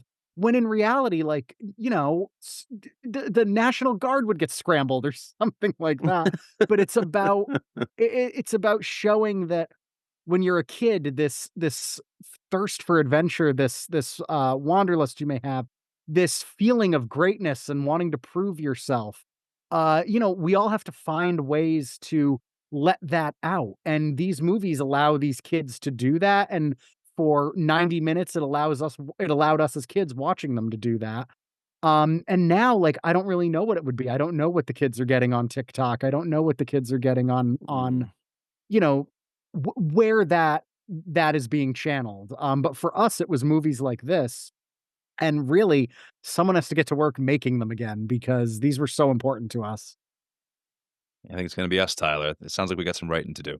I think I'm we got the camera movie, where that sees Mhm. wildlife. I think Yep, we have to be the change we wanna see in the world, or the I'm return to in. form we wanna that's see right. in the world. And I've That's right. not forgotten our whole podcast of, what would Mulder and Scully do when they come in at the end of the "Are You Afraid of the Dark" episode. Yes! That's still front of mind. And, all I have to say is, Mu Rocky loves Emily. That's all I have to say. Mulder and Scully or legally distinct, characters that we come up with. Yeah, Also, right, I legally was distinct way too character. eager to make that joke, but Rocky Loves Emily, you may as well be in a clock tower with a sniper rifle, the way that hit me right in the heart. That was amazing. Uh, Rocky Loves Emily. Emily. alright, so Yeah. my brother was Rocky because we love the Three Ninjas too, again, Yep. 3 boys. My brother married an Emily. Get Oh, out. no way. I got to say at his wedding that Rocky really does love Emily. That's Uh, amazing. What a gift. what a gift in life. That's incredible. Yes, Uh, if you're listening to the audio, you can't see me slow clapping like Pa Stouffer at the end of the movie. yeah, nice. Um, Pot like pasta for it's It got a took good it took that cr like, it took the crowd way too long to get on board with the slow clap. which is hilarious because at first, they start clapping, the movie ends, like, "Oh, okay, yeah," and then DC, pipes up and kinda kills the clapping. It takes them a weird amount of time to then, like, resume. Like, they're not with DC, but they're not so sure they get back to the clapping either. Yeah. A Very, picky very good. audience. You've had your applause. Yeah, right, they gave you 3 claps. Um, I love that, great call outs, Surf Ninjas, Three Ninjas, The Sandlot. Surf ninjas. oh, Yeah, yeah. man. Yeah, just showed my daughter Three Ninjas, and Surf Ninjas will be next. I had to find that it was available, and it is in fact available. Love it. I think you guys pretty well covered the kinds of things that ping for me when I watch this movie now as an adult, because, I mean, this movie for me is its own pop culture reference, so there are very many other things in the world that make me think of this movie, but rewatching it now, of course, I thought of my connection to Hemingway and the novels that I've loved. Watching them read those, uh, the animal attack stories. It's funny, they never mention the author of the book, and it almost implies that it's a Hemingway book because, like, that's what they talk about reading, but it's not. I tried to get a glimpse of it. It was Carrie something, but them sitting there reading that out loud to each other to try and get the emotional reaction out of it, it becomes about them torturing Marshall, but you can tell this is already a habit they have, and they own this book for a reason, right? And so that for me just pinged one of our favorite things. It was Mhm. giving me Are You Afraid of the Dark and getting together around a campfire and just doing what you can to spook each other. It was giving me Lost, Randy, with our dear friend Mhm. Jin and the Hookman story by the campfire, right? Um, Mhm. but then too, there's ways in which Marshall calls himself a dreamer, and we see him get lost in his imagination. Mm. We see him see his dad and his owl while he's flying, right? They all have these moments where their imagination kinda carries them away, and this movie helps to do that. I remember that feeling as a kid, just getting lost in a book and being Mm. carried away by the imagination of it all, whether it be Tom Sawyer. I had these great American classics, these white bound books with, like, little illustrations inserted, abridged versions of great classics, so that wasn't a Twain head, but I was, like, Huck Finn and Tom Sawyer were two of my favorite books to read from, like, the 4th grade to the between the 3rd and 5th grade, probably. I was reading a ton of that, and so I love that Huck Finn movie, and I remember just, like, I would really get lost in these stories. I would read so much Harry Potter, like, consume so much voracious, voraciously consuming amounts that, like, in my waking life, my mind would be, like, living in that world in really tangible ways, not like weird, I don't know what reality is ways, but Yeah. processing, like, choices and character decisions. By character decisions, I mean, like, human decisions in my world around me, like, through the lens of the themes and the adventures in those stories. So this movie just brings me right back into that ability as a child to get lost in your imagination, be carried, transported to a different place without the Yeah. need of a streaming device, without the need of a screen. Chris, we just bonded again. If you were in fact shouting out the Elijah Wood joint, that Huck Finn movie Yeah, with Ron Perlman and Robbie yeah, Coltrane. Yeah, I watched that one a billion times. We had that recorded off the Disney Channel yeah. VHS. Yeah. Different than Tom and Huck. Yes, different than Yeah, I Tom don't and Yeah, think I've Huck. seen that one. yeah, different than Tom and Huck. I both Tom and Huck is one of those movies that I feel like I haven't seen in years, but if I put it on, I could just start singing along to it. You know what I mean? Like, yeah. Yes. Love that. maybe we got to save that for a future episode. I'm taking notes. I've been taking notes throughout. You named a few things. I'm like, "Oh, talking about that, Maybe a talking about double that." feature. Amen. The Yeah. JTT series. It's a whole new podcast. Did you know JTT went to Harvard? And there Beautiful. was a lot of controversy because he left Home Improvement to do so, and Tim That's Allen right. was a kind of a wang about it. He's kind of Yeah. a wang. Yeah. Well, all right, let's shift to the next question because not only is this in a line of like family movies that we got a lot of, but in every different time period, we love to look back and glamorize the 1960s. It's just one of our favorite things to do in American cinema, and I often really love it. There are so many great films that do it. When you were shouting out some of your favorites earlier, it's not a coming of age story like exactly like this one, but one of the movies that did it best for me is, That Thing You Do, the balance of, heart and humor. Such a great flick. Steve Um, Zahn. Steve Zahn. But we've got some fun needle drops here. We've got some 1960s flair. So Tyler, I'm gonna throw it to you first. What was your favorite needle drop, to capture the era? Yes, this one I actually so I'm not a big music guy. Not I dislike music, but I don't have a good knowledge, a good recall. I most of my Spotify playlists are like movies I've heard in songs that or songs I've heard in movies and TV that I got enamored with. So when Born to Be Wild came on in this Hmm, movie, I was genuinely like, "Oh, they're not doing like music from the time period." And I went and looked it up and realized that that song came out a year before this movie takes place. I genuinely would have clocked Born to Be Wild in, like, late '70s, early '80s is where I would have put that one. So I was pleasantly surprised to, learn a little bit of something about music in this movie, and it's also such a perfect it's right around when they've accepted that Jonathan Taylor Thomas is going to be on this expedition with them, and, mhm. they couldn't be further from home, or they've never been further from home. I think in his narration at one point, he says we were like astronauts, like, charting our way to a new planet, and they're doing it in this very I think that's what kind of the magic of this movie. They're doing it in this very rock and roll kid style. They're armed to the teeth with firecrackers and a camera, and they're just out here with just guts and gumption looking to make their way and make an awesome movie, and I think Born to Be Wild is such a great thing to score that, and a song that these kids at this time definitely would have been obsessed with. Yeah. Yeah, great selection. Chris, what's your favorite needle drop from the film?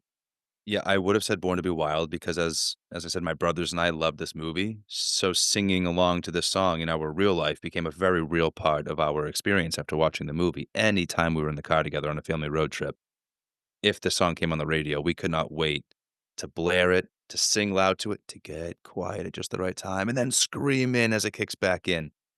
Love this moment for the brothers. But since we already talked about it, I'll highlight the other Steppenwolf hit in this movie, and much more likely to be something that I'll listen to today, as I'm like in a certain kind of psychedelic, maybe cannabis related vibe. That song is so of the time. Magic Carpet Ride is so of the era. tells you a story, it takes you on a journey, the guitar riff pulls you right in, and they deploy that song at the perfect moment Mhm. in this movie. It's like we're still in the euphoria of this trip together, Yes. right? They've met these 2, British women. They've been taken to a beach that was not a nude beach before, but now is, and they're about to have, like, a slightly more mature good time than Marshall is quite ready for. So it's a really fun Yeah. moment in the film, a classic moment of revenge prank from Marshall. We get a bunch of these in the movie. Yeah. Toothbrushes in the toilet, and filming his brothers with these girls, so it will pop up later in the sizzle reel, with their mom watching and everything else. Deployed perfectly for a fun moment in the film with a really, really fun song. Do you know what I really appreciated about that toothbrush bit, by the way? Was like he wasn't just dunking on his brothers. Like I felt like he was genuinely doing a phenomenal job cleaning that toilet. Like I bet his mom really appreciated that afterwards, you know? Scrubbing. Because he could have just kind of like loosely, like, you know, rubbed it around and gotten the same satisfaction. But yeah, like two birds, one stone. I Did you guys love ever the do the toothbrush on your siblings? no. I did. We did. After that Sorry, movie, we Ryan. certainly did. Yeah. I don't know if I should ask my sisters. No, they're much more responsible than I was. If anyone was going to do it, it would have been me. Um, Now, the only reason I can't pick Magic Carpet Ride is, you know, when there's a needle drop that happens in one place and it just owns that song forever in your mind, for Mhm. better or for worse. Magic Carpet Ride is one of those songs for me. And unfortunately, I can't not associate it with Team America World Police Oh, no. when the team gets back to celebrate their initial victory, and that movie's so ridiculous. For whatever reason, I can't not think of that particular movie. I appreciate some things about that movie. It's not particularly like my favorite movie, but that is just so ingrained. I can just see that little like puppet, like cocktail shaker going, and that's just where my mind is. But you guys left me my first choice. I'm really excited. Speaking of like, there were some things that maybe Marshall's character is not quite mature enough for. Um, I love the song "Susie Q" by Yeah. Dale Hawkins. It's a great needle drop. The sorority girls have arrived. You know, admittedly, it's a bit of a male gazy sort of scene, not in the grossest possible way, very much in the way that like Marshall at this awkward age might like try to imagine what like being interested in a girl might look like. Yeah, it's Um, eh, not as male gazy yeah, as The yeah, Sandlot with Wendy Peppercorn. Oh, exactly. Yeah, 100% no. Yeah, Honestly, it's I would say this is a weird like, you know, it's obviously not for me to say, and this is where again, sure. a female voice, my wife particularly would help me, but yeah. I would say watching the scene, particularly with the 2 British girls on the beach, they are playing these 2 teenage boys like a fiddle. They Oh have yeah, them wrapped around their finger. They know exactly what they're doing, and they are owning every bit of it. I thought it was a weirdly, one could argue, a weirdly, like, empowering, female yeah. empowering moment. I think that not again, we're not the ones to speak on this, but I think in general that's true of the women in this movie. The mother too, at no point is like Hmm. under the husband's thumb. The mother and wife is very much in control of what's happening within this household and within her family. Absolutely. Yeah. Yeah, I mean that dad shows some growth, but he does not deserve a home baked pie, in my opinion. So she can keep tricking him as long as she wants, as far as I'm concerned. I kept going back and forth on whether the dad was a good guy, a bad guy, or what.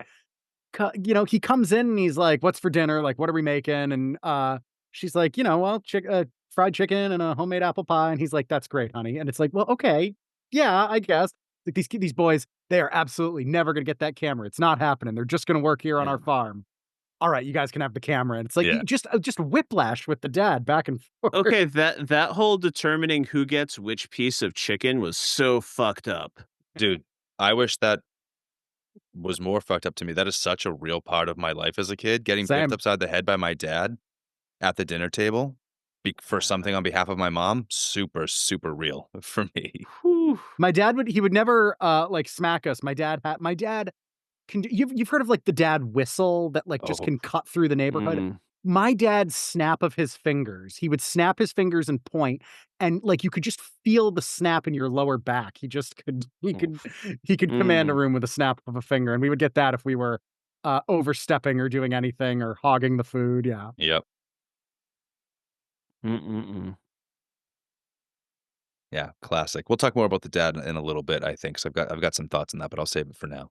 For sure.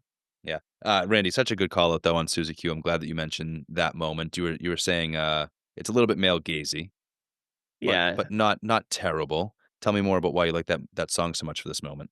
I mean, it's just mainly like I love like sort of poppy hits of that time period, and that's a good one. And I think they film that walk really well. And the gamma tau deltas, like they are also always in control in every moment they are on screen. So that makes me feel a little bit better about it. They're never giving into someone else's needs or demands. So shout out to them. And that's all I really had to say on that. And we get a Wait, did great bookend moment with them, right? Because Marshall observes them do their thing. He's like, college girls. And then later they'll pull one of those subversive I'm praising you and now I'm going to deflate you moments with DC, and Yeah. Marshall repeats it one more time. College girls. Because they've gotten the Yeah. better of these dumb boys on every turn throughout the movie.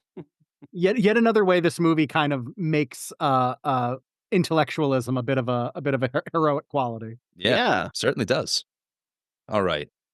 So I'm curious now. We've talked about this movie. It's something that I watched as a kid and I loved as a kid, but you both watched as grown men for the first time. So I'm curious, would you show this movie to your child or a child that you care about in life? Like, is this something you think is appropriate for kids? Kind of why or why not? Let's go to Tyler first. Are you showing this to a kid in your life? Yeah, I think I absolutely would. I'm not a parent. I do have some kids in my life. And I think, like I've been saying, this is the kind of movie that I don't think is going to be put in front of them unless someone like us puts it in front of them. And I think this movie, more than maybe The Sandlot, more than maybe like some of these other ones I mentioned, it's got it does a good job of like putting vegetables on this plate that tastes otherwise like mac and cheese, you know what I mean? Mm, It's really great. There's so much growth, there's so much about masculinity, there's so much about family, about life, about,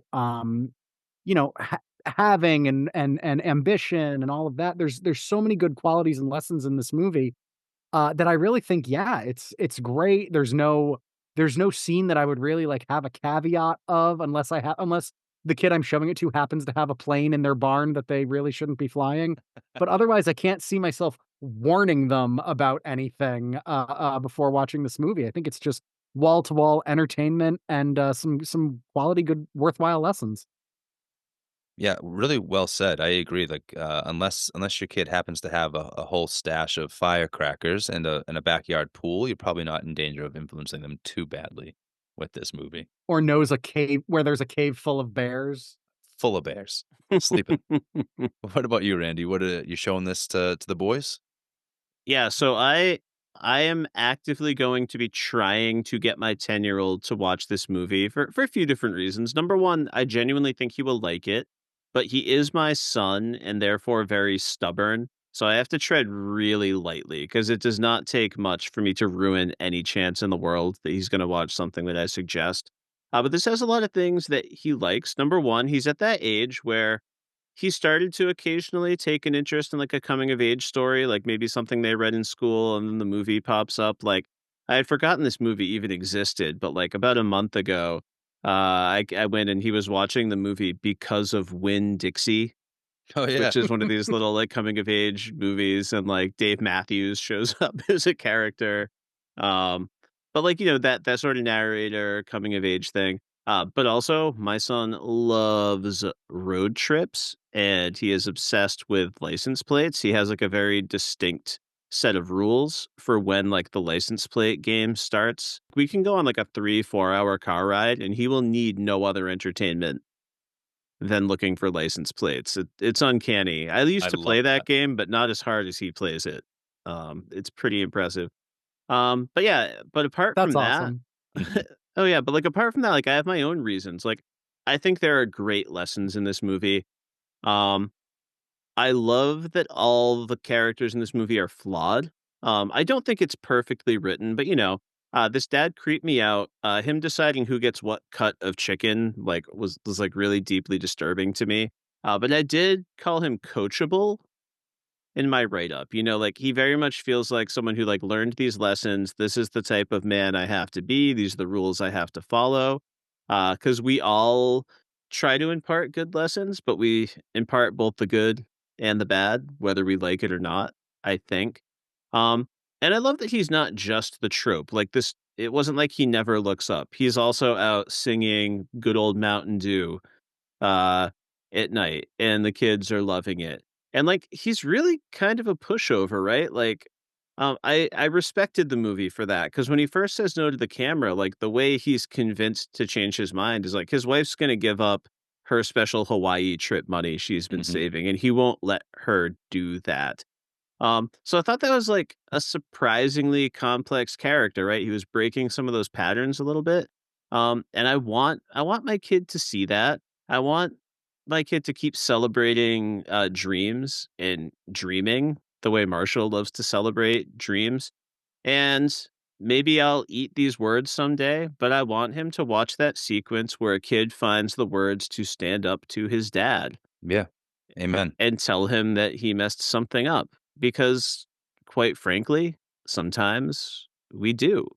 But Marshall does it in a respectful way.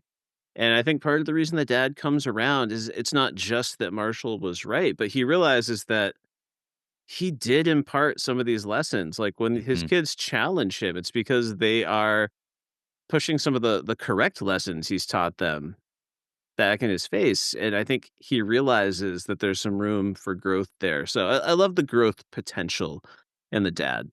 So yeah, definitely a yes for me. Man, that response just gave me chills, buddy, because in that Yeah. moment, he's damn proud of his boy. Mhm.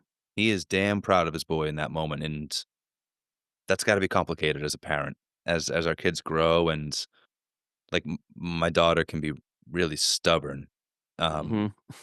and she can also, like, while remaining polite, not be demanding, but there's just, like has no problem asking for what she wants to get the thing done that she's working on. Mm. And there's times where those things are challenging for me, but those are things gonna make her so strong and so successful. These qualities Mhm. that I'm, like, happy to nurture and feed into so that she's gonna be a strong, successful human being in the world, and I can't be frustrated with her strong sense of self when it's impacting me, when it's, like, making parenting her more challenging. Like, those are things that I wanna nurture in her and continue to see her grow in. So, yeah, I'm gonna show my daughter this movie 100%. I'm a little surprised that I haven't yet, but there's nothing in this that's, like, overly mature, right? There's no, uh, gun violence or something I try to keep out Mhm. of my daughter's life. Like, there's just no reason for her to be exposed to the sounds and sights of gun violence, for Mhm. as long as we can avoid that.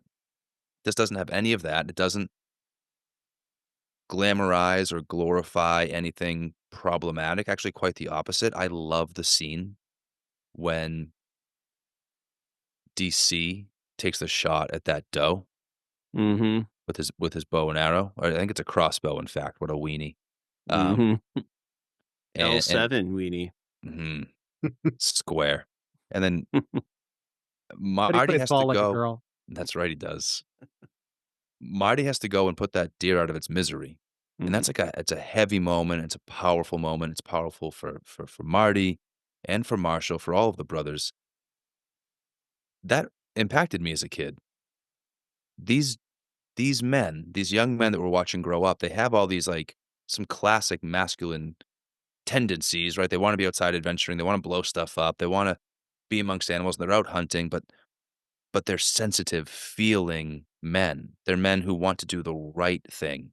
But yeah, we're out hunting, but we're not gonna shoot that doe, and now that somebody has, we're not just gonna tuck tail and run away either. We're gonna do the right thing, the hard thing. Um, that left an impression on me as a young man, and I I hope that there's a young man I could share this movie with at some point. Right now, I don't have any nephews. I don't have a son, but I do think that there are female characters in this movie that, while not featured, uh, I would say they are strong, Mm. and I would like for a young man to see what it looks like to be just outdone by by the woman who you think you have a right to speak to, but you are actually, like, so far away from. Um, yeah, I would love for a young man to see this father. I would love for this young man to see the dreamer that is Marshall, to see that you can be somebody who kisses your muscles in the mirror like an absolute tool, like Mark, but then cares how your little brother feels and wants to protect him and wants to be there for him. Yeah, there's I think it's all good. This movie, for something that came out in '97, doesn't have any of those like, "Oh, we don't talk about it that way anymore," Yep. moments, really. Yeah. There's 2 moments where Mark lets his older brother off the hook too, which I really appreciate. One is after he's had to put the dough out of its misery, he says, "You did the right thing." The second is when he hurts his leg, he immediately says, "It's not your fault." And I think it's, like, those are important things to Yeah. show, being a man sometimes means letting the other one know, like, "I recognize you're vulnerable right now," and letting him off the hook. Amen, well said. Yeah. I'm sorry to extend this chat, but like I picked up on a thread while you were both talking. It goes back to the family movies. It goes back to this moment with the deer. Like there's also this just like pattern of movies that celebrate conservationism, Mm, right? Like I do feel like somewhere in the production of this movie that there was like a fight over like some messaging and what they wanted the main focus to be, but like conservationism is in there. But like this is the era of Free Willy. And like this is 1997. It hasn't been that many years since Last of the Mohicans, brings mhm, Natty Bumppo to life, and it opens with a very similar sequence of like the hunt and honoring and not like killing for fun or dominance. So it's like I know filming that, I was like, "Oh, they loved Last of the Mohicans." Like, you know what I mean? Like you can just like kind of see and feel that impact. So yeah. Yeah, you're right, that was a big through line through a lot of movies of this era. I never picked up on that. Yeah, we were trying to save the world, guys. And we did it. Yeah, everything's great. yep, planet saved. Don't Yeah. Google it. Let's head to space. Don't Google it. Oh, goodness Uh, gracious. All right. So we've really found a lot of love for this movie. Like apart from those silly animals, like this is really a genuine film that I think all three of us really enjoyed. And we've covered some of the stuff, but I just wanted to give everybody one more chance to shout out either like a favorite performance, a favorite shot or quote. Um, and Chris, let's go to you. I've been neglecting you, bud. What's one of your favorite performances, quotes, etc.? it is that conversation between Marshall and his father when he walks in that room, Mm-hmm. and he's standing as a man for the first time in front of his father, and his father says, "I'm not gonna be in this hospital bed forever. What then?" And Marshall just says, "Yeah, I'll probably go one-on-one with the belt, but that's then. This is now." And he continues to speak to his father, and his father isn't disrespected in that moment. He wants to put up a front of disrespect. That's what that Mm-hmm. is, right? Like, "Hey, I'm your dad now. You." But Marshall's able to stand it, and he's able to speak to his father. And when his father says, "You," one last time, he tries to push back and tries to put on the fatherly bravado of like, "Hey, I am your father here." He says, "You tell me what to do." And for the first time, Marshall, he doesn't back down, but we've seen him be such a masterful worker of people, not a manipulator, but Mm-hmm. he understands people quite well. We watch him get what he needs to out of his brothers. In this moment, he knows just what to say. "No, Dad, I'm not telling you. I'm asking you. I'm asking you to cut my brothers loose." Man, it's so beautiful. It's so well performed by both actors. And then the father puts the most perfect bow on the conversation. He says, "So, Marshall, how'd she handle?" And you get like the most Beautiful. beautiful JTT smile in that moment. It's like they're everything is good between this father and son. They understand Mm-hmm. each other. There's oh man, I get chills now just thinking about that Yeah. moment. Just what he told his mother, his father would say. Yes. Yeah. Yeah, Yeah. Which really is also a beautiful. very manly moment too of like, "I know how this is gonna go down. I've got this handled." Yeah, yeah. Absolutely. Tyler, how about for you? What's a favorite moment, performance, quote?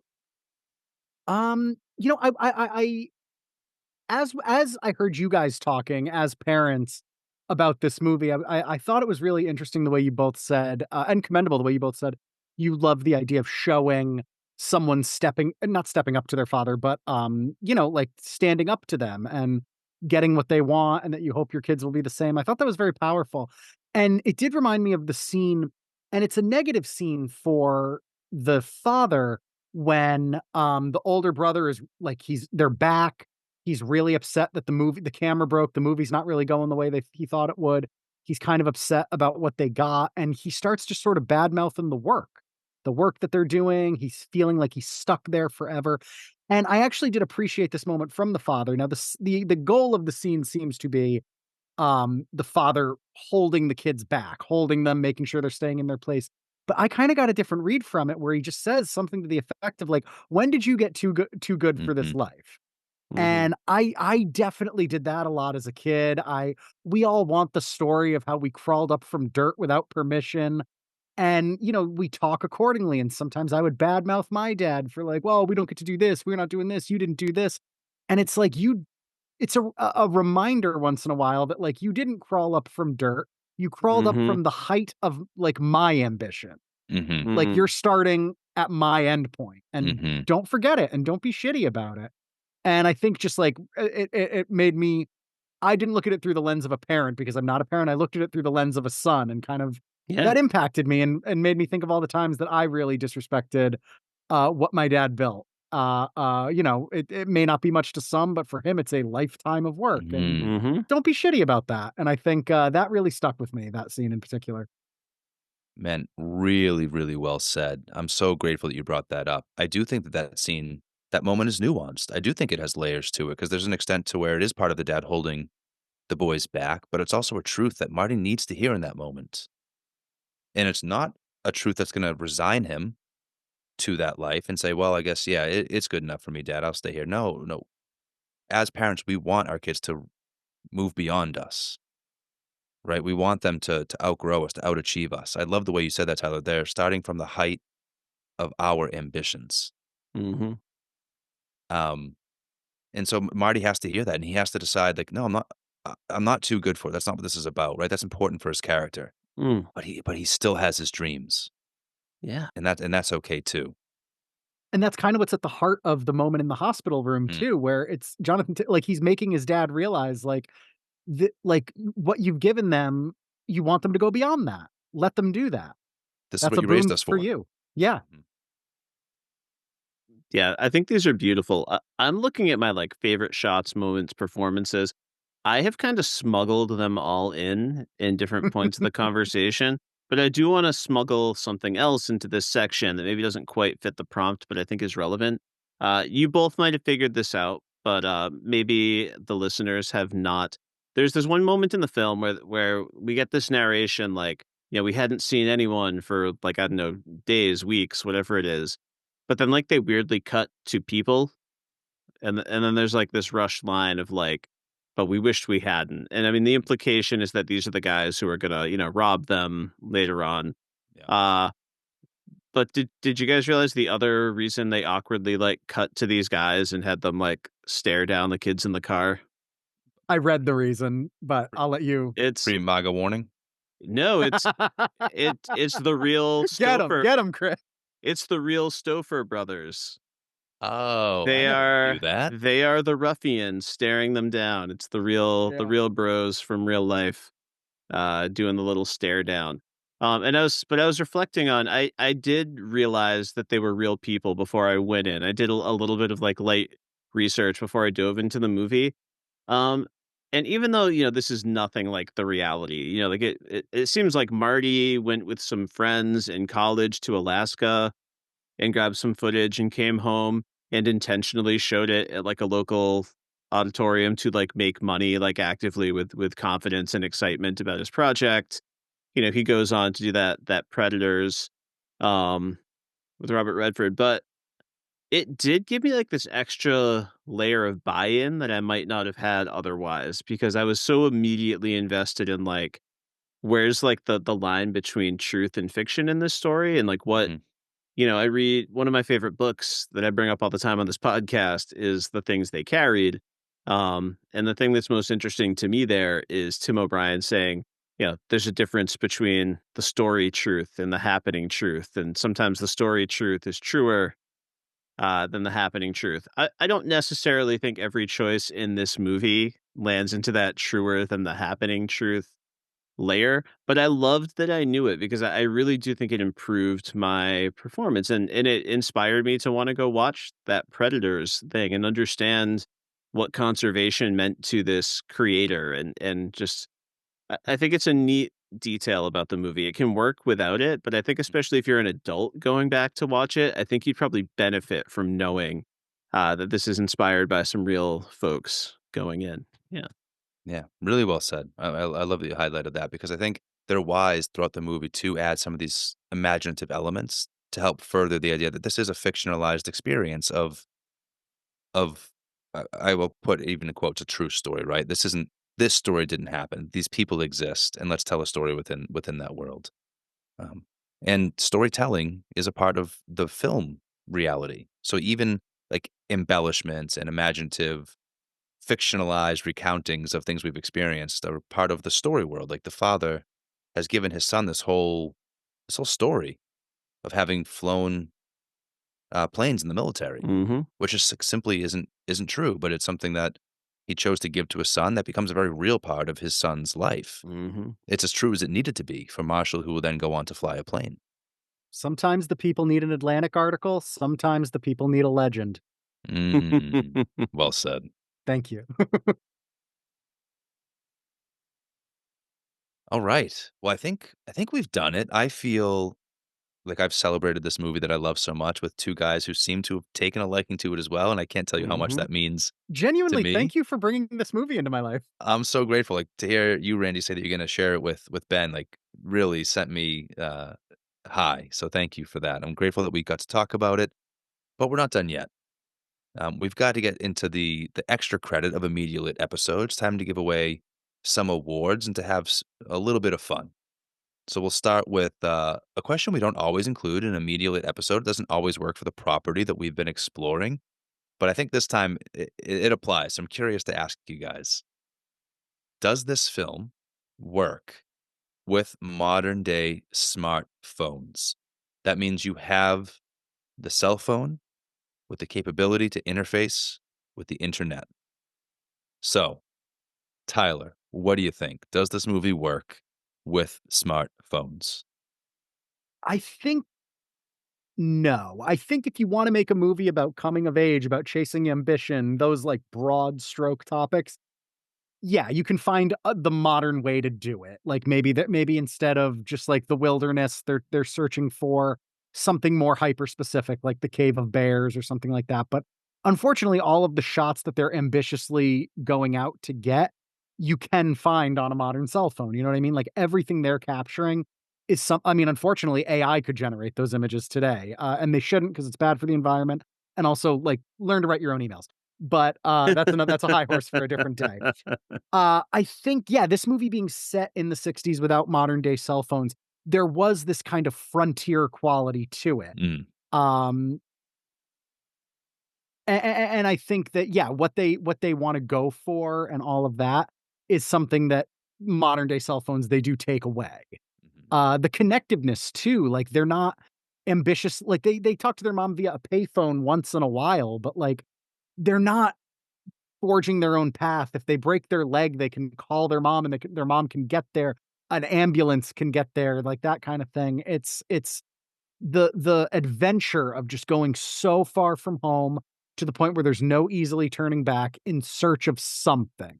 I think is not really something you get today. I think they could call an Uber and take them home if they Right. needed to, and Yeah. that really cheapens a lot of what's going on in this movie.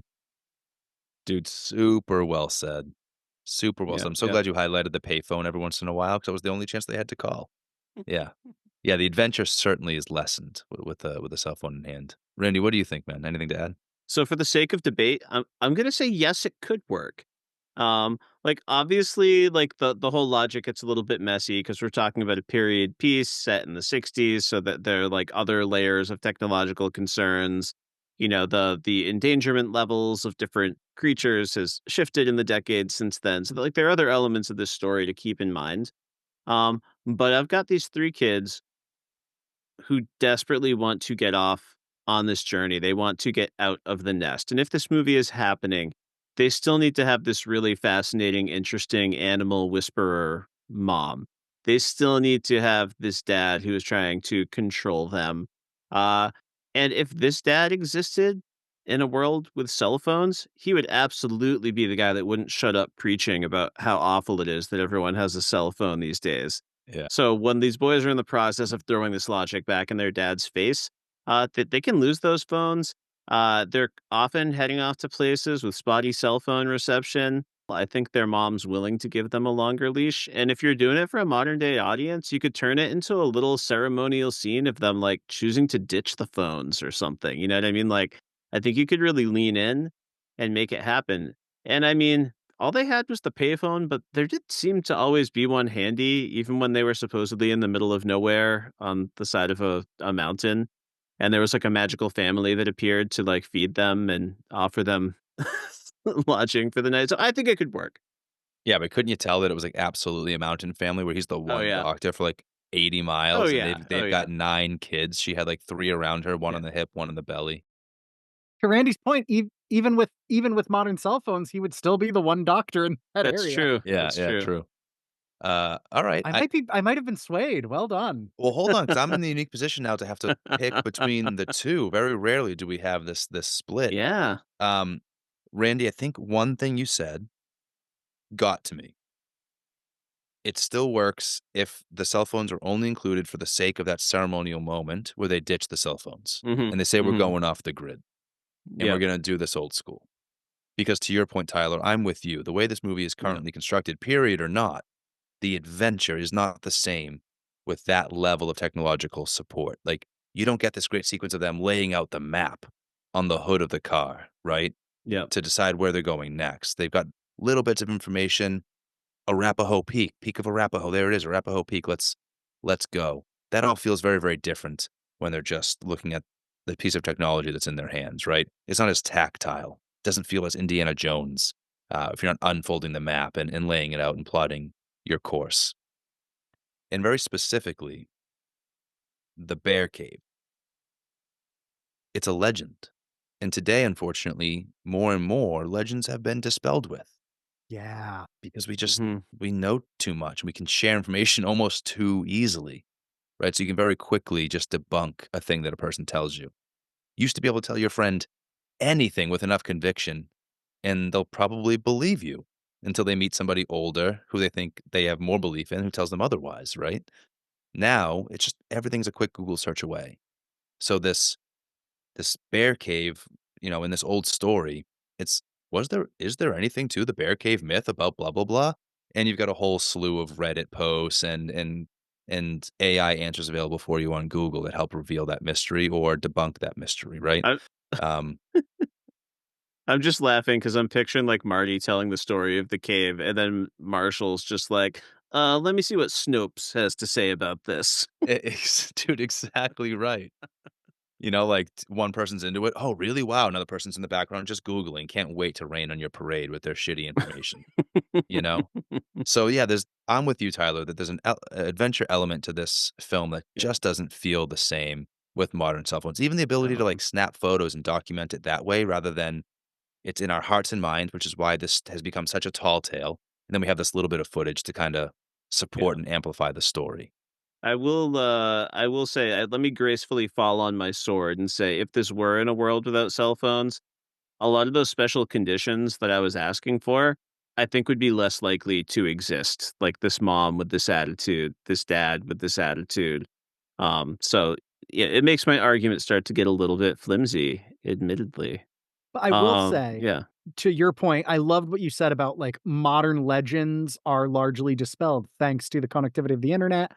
Everyone's out like, if there was a bear cave, someone would have found it, but that someone would have found it, and these guys could be the ones who found it, you know what I mean? Like, they're Yeah. the idea of them proving a modern legend with footage or something like that, if you are able to write it believably, that is something that might actually break through in the modern era, that I remember there was that guy who claimed he hid a bunch of gold, and then someone finally found it, and, DB like, all Koopa? that.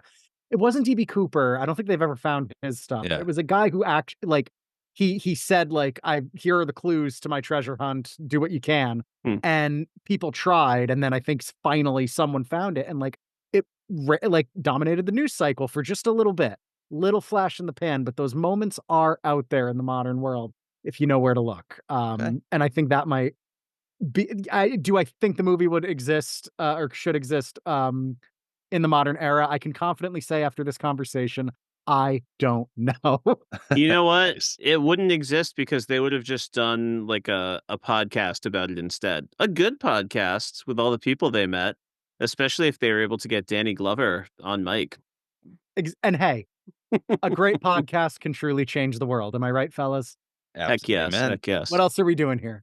An interview with the woman who puts the flowers at her husband's gravesite. They're all Oh kinds of yeah. characters.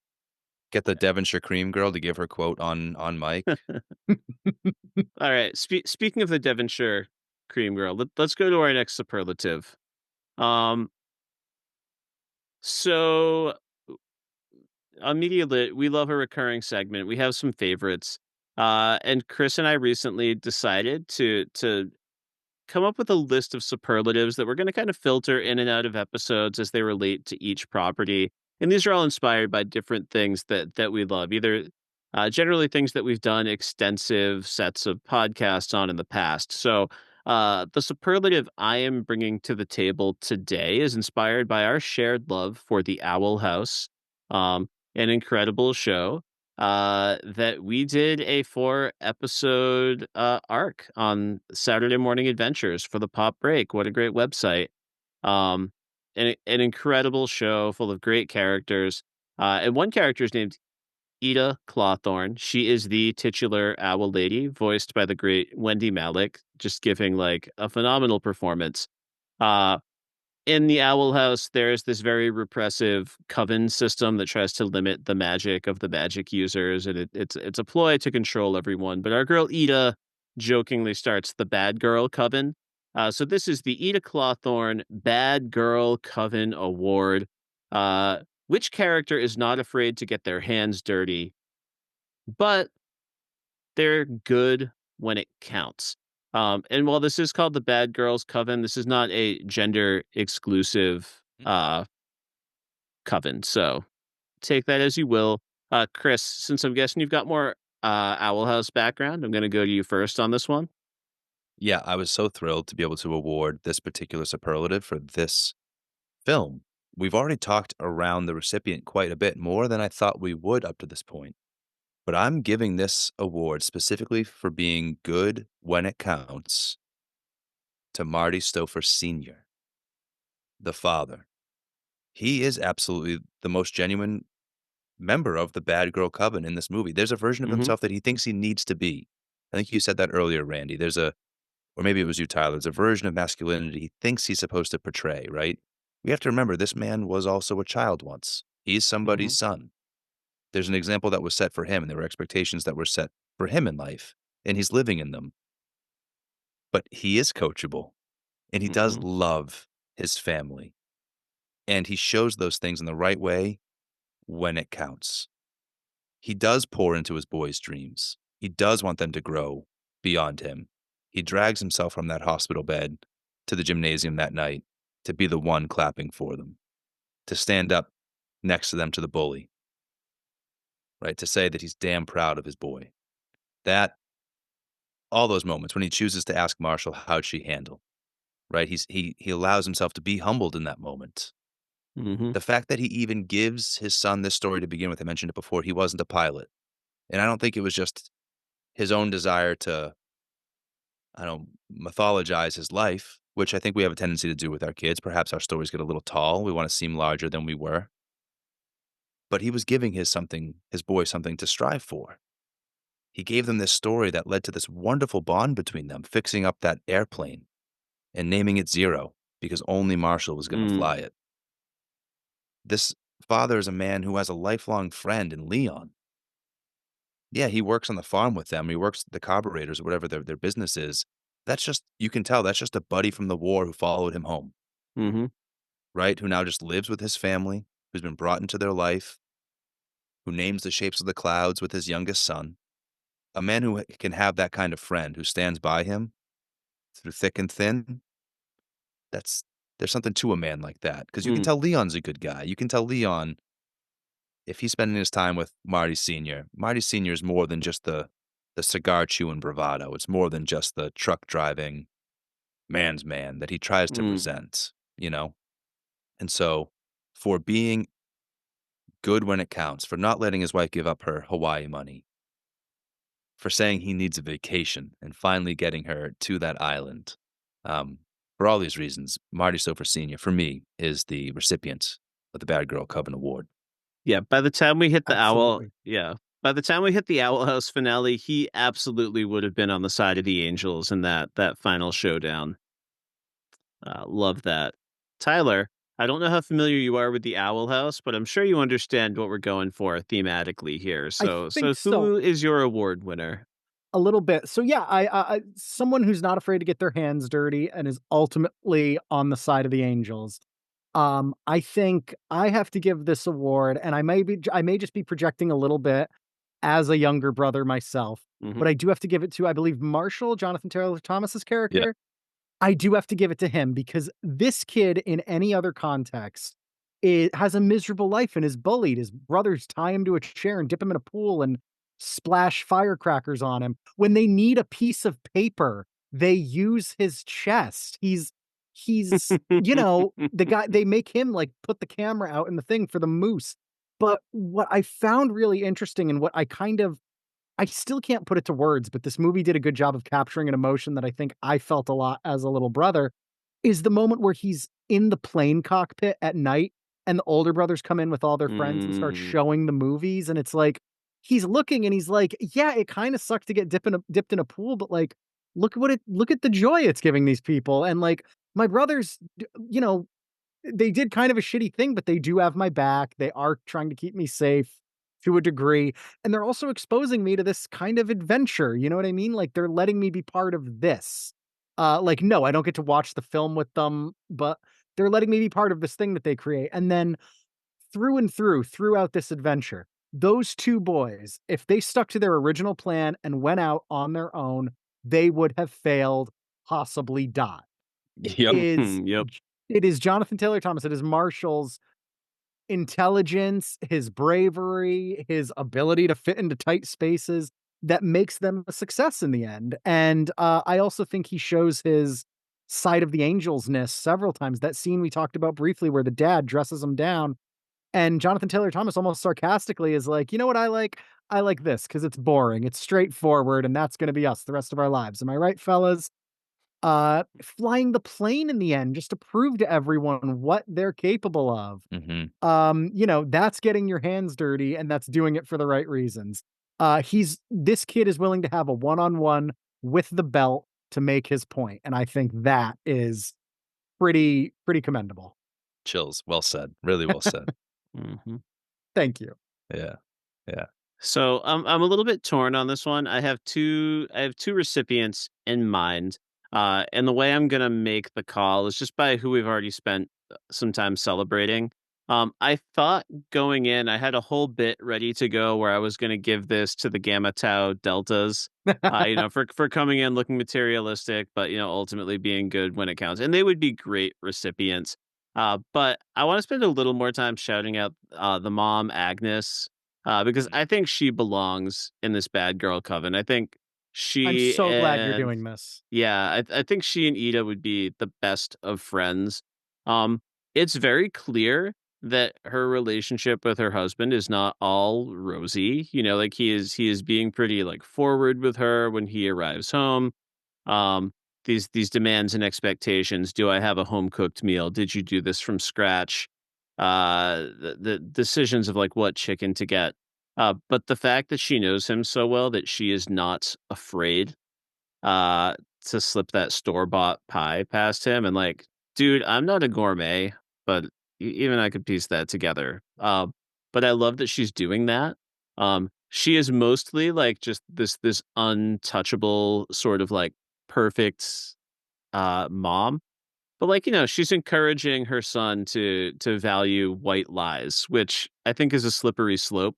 potentially. Yeah. But I love the way that she deploys it, and she is always making a good and a selfless choice and fighting for herself. Um, and during that whole Hawaii money sequence, while I think she was willing to give up the Hawaii money, I very much read that as she knew how that was Yes. gonna hit him, and she knew her Hawaii money was going nowhere.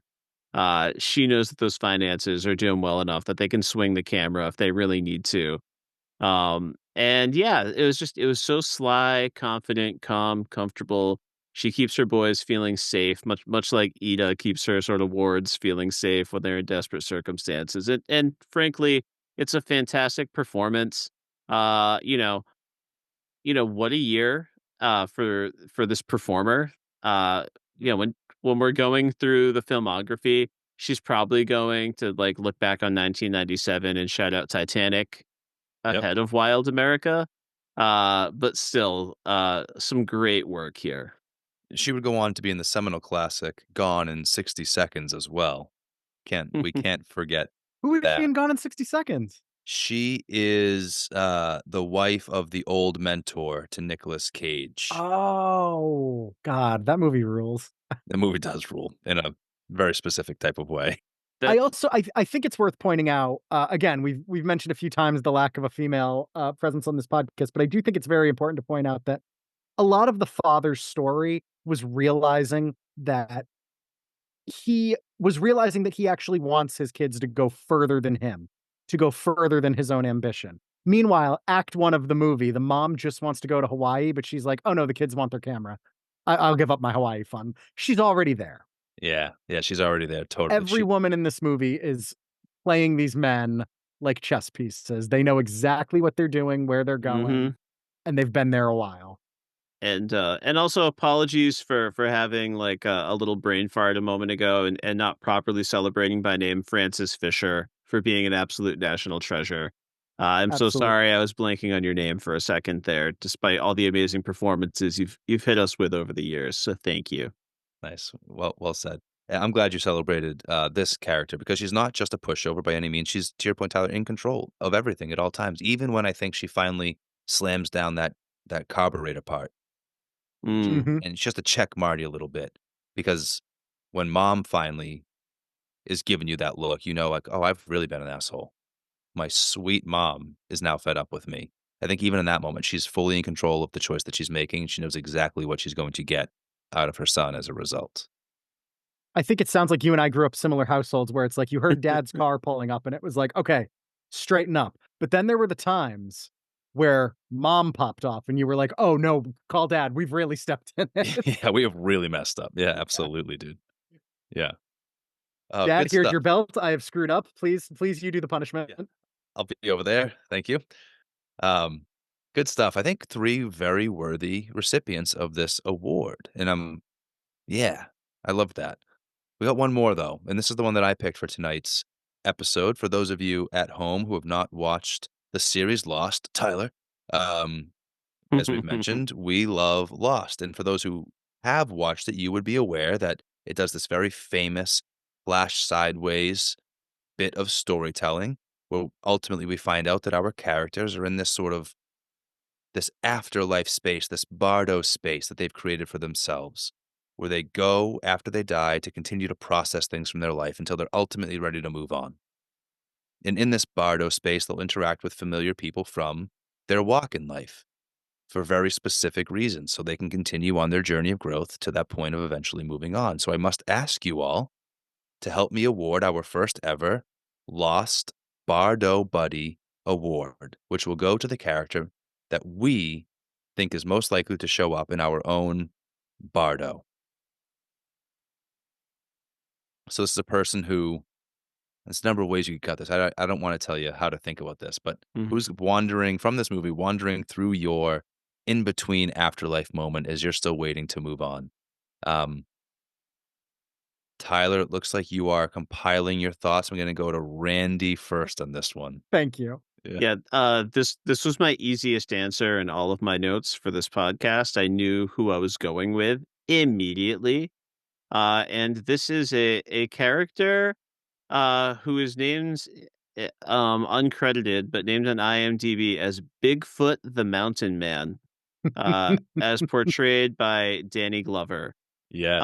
Now, as far as I can tell, this character really did pop out of some Bardo space and into reality to interact with these boys. Am I partly leaning into how fun it is to acknowledge this Danny Glover moment? Did I pause the screen 5 different times and be like, "That's Danny Glover, right?" And then I was like, "No, it's not Danny Glover. I'm assuming it's Danny Glover."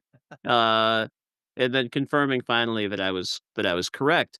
Um, but it's not for any of those silly reasons. I genuinely was very engaged by the way he challenged the boys with what they want. He's sharing with them what the conventional wisdom is, but still hinting that perhaps the conventional wisdom is not fully correct. Um, but he has a point to make. He's like harping on this theme of the price. Talk to this woman, talk about paying the price, and is it worth it? Is this abstract sort of metaphysical construct? Like, yes, she's been maimed by the bear. She lost her husband. I'm not saying there was not a true price to be paid. Um, but there are things that need to be sacrificed, risks that need to be taken. Um, and I know that Bigfoot the Mountain Man could perhaps save me from a Bardo space river or whatever trouble I've gotten myself into, help me warm up by a fire, and like hit me with the abstract metaphor that I need to wake up.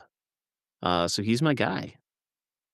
Dude, perfect, perfect answer. Rolling up in every kind of animal skin you could imagine, just draped in skins and furs. Yeah, And then interesting when his cat point is landed, gone. gone. I mean, nothing better than going out on an epic laugh. Yes. Yeah, perfectly spooky as they look around at each other to laugh and look back, and but the laugh is still echoing, right? He's gone, but the laugh continues to echo. Very Ghost of Christmas Present. Yes, yes, But I absolutely. also love that he was this magical ghost-like Mm, figure who gave them practical knowledge about the residents of the nearby town. Right. yeah. I used to speculate, uh, that was the husband, like the spirit of the husband, but then you Oh, I see a love photo that. you do see a photo of the husband who does Oh, not yeah, appear yeah, to be yeah. Danny Glover, but it's still possible that in some way, that's what we're dealing with there. Tyler, what about you, man? Is there somebody that you would like to encounter in your afterlife in between So space? yeah, so it sounds like what this figure is. I'm not a lost person, but you gave a good description, and I think if I'm correct, this is a person who is comes from this movie and helps you as you are in the in-between space between who you were and who you are ultimately going to be and grow. And Yes. I think if I have to pick someone like that who I can relate to, I think from this movie, I would go with the oldest brother. I think Mhm. this movie is a lot about him growing, figuring out what to do with all this ambition, all of these feelings he has, his own sense of like what he's worth and what he's made of. And frankly, he steps on every rake possible along that path. And I can really relate to that. Some people figure it out, like some people already have it figured out, like the mom, some people figure it out over time, like the dad, and some people are dragged kicking and screaming into figuring it out, and I Mhm. think that is the kind of person I relate to most. So I think what I would like about the brother is someone who is there actively acknowledging that we're both figuring something out and doing it together, and I think he could, be a strong ally in that, based on everything he learned just throughout the course of this movie. He starts out very, teenager, childlike, not low ambition, but, feels confined by his camera, by his lot in life that his dad is presenting for him, by what he's allowed to do.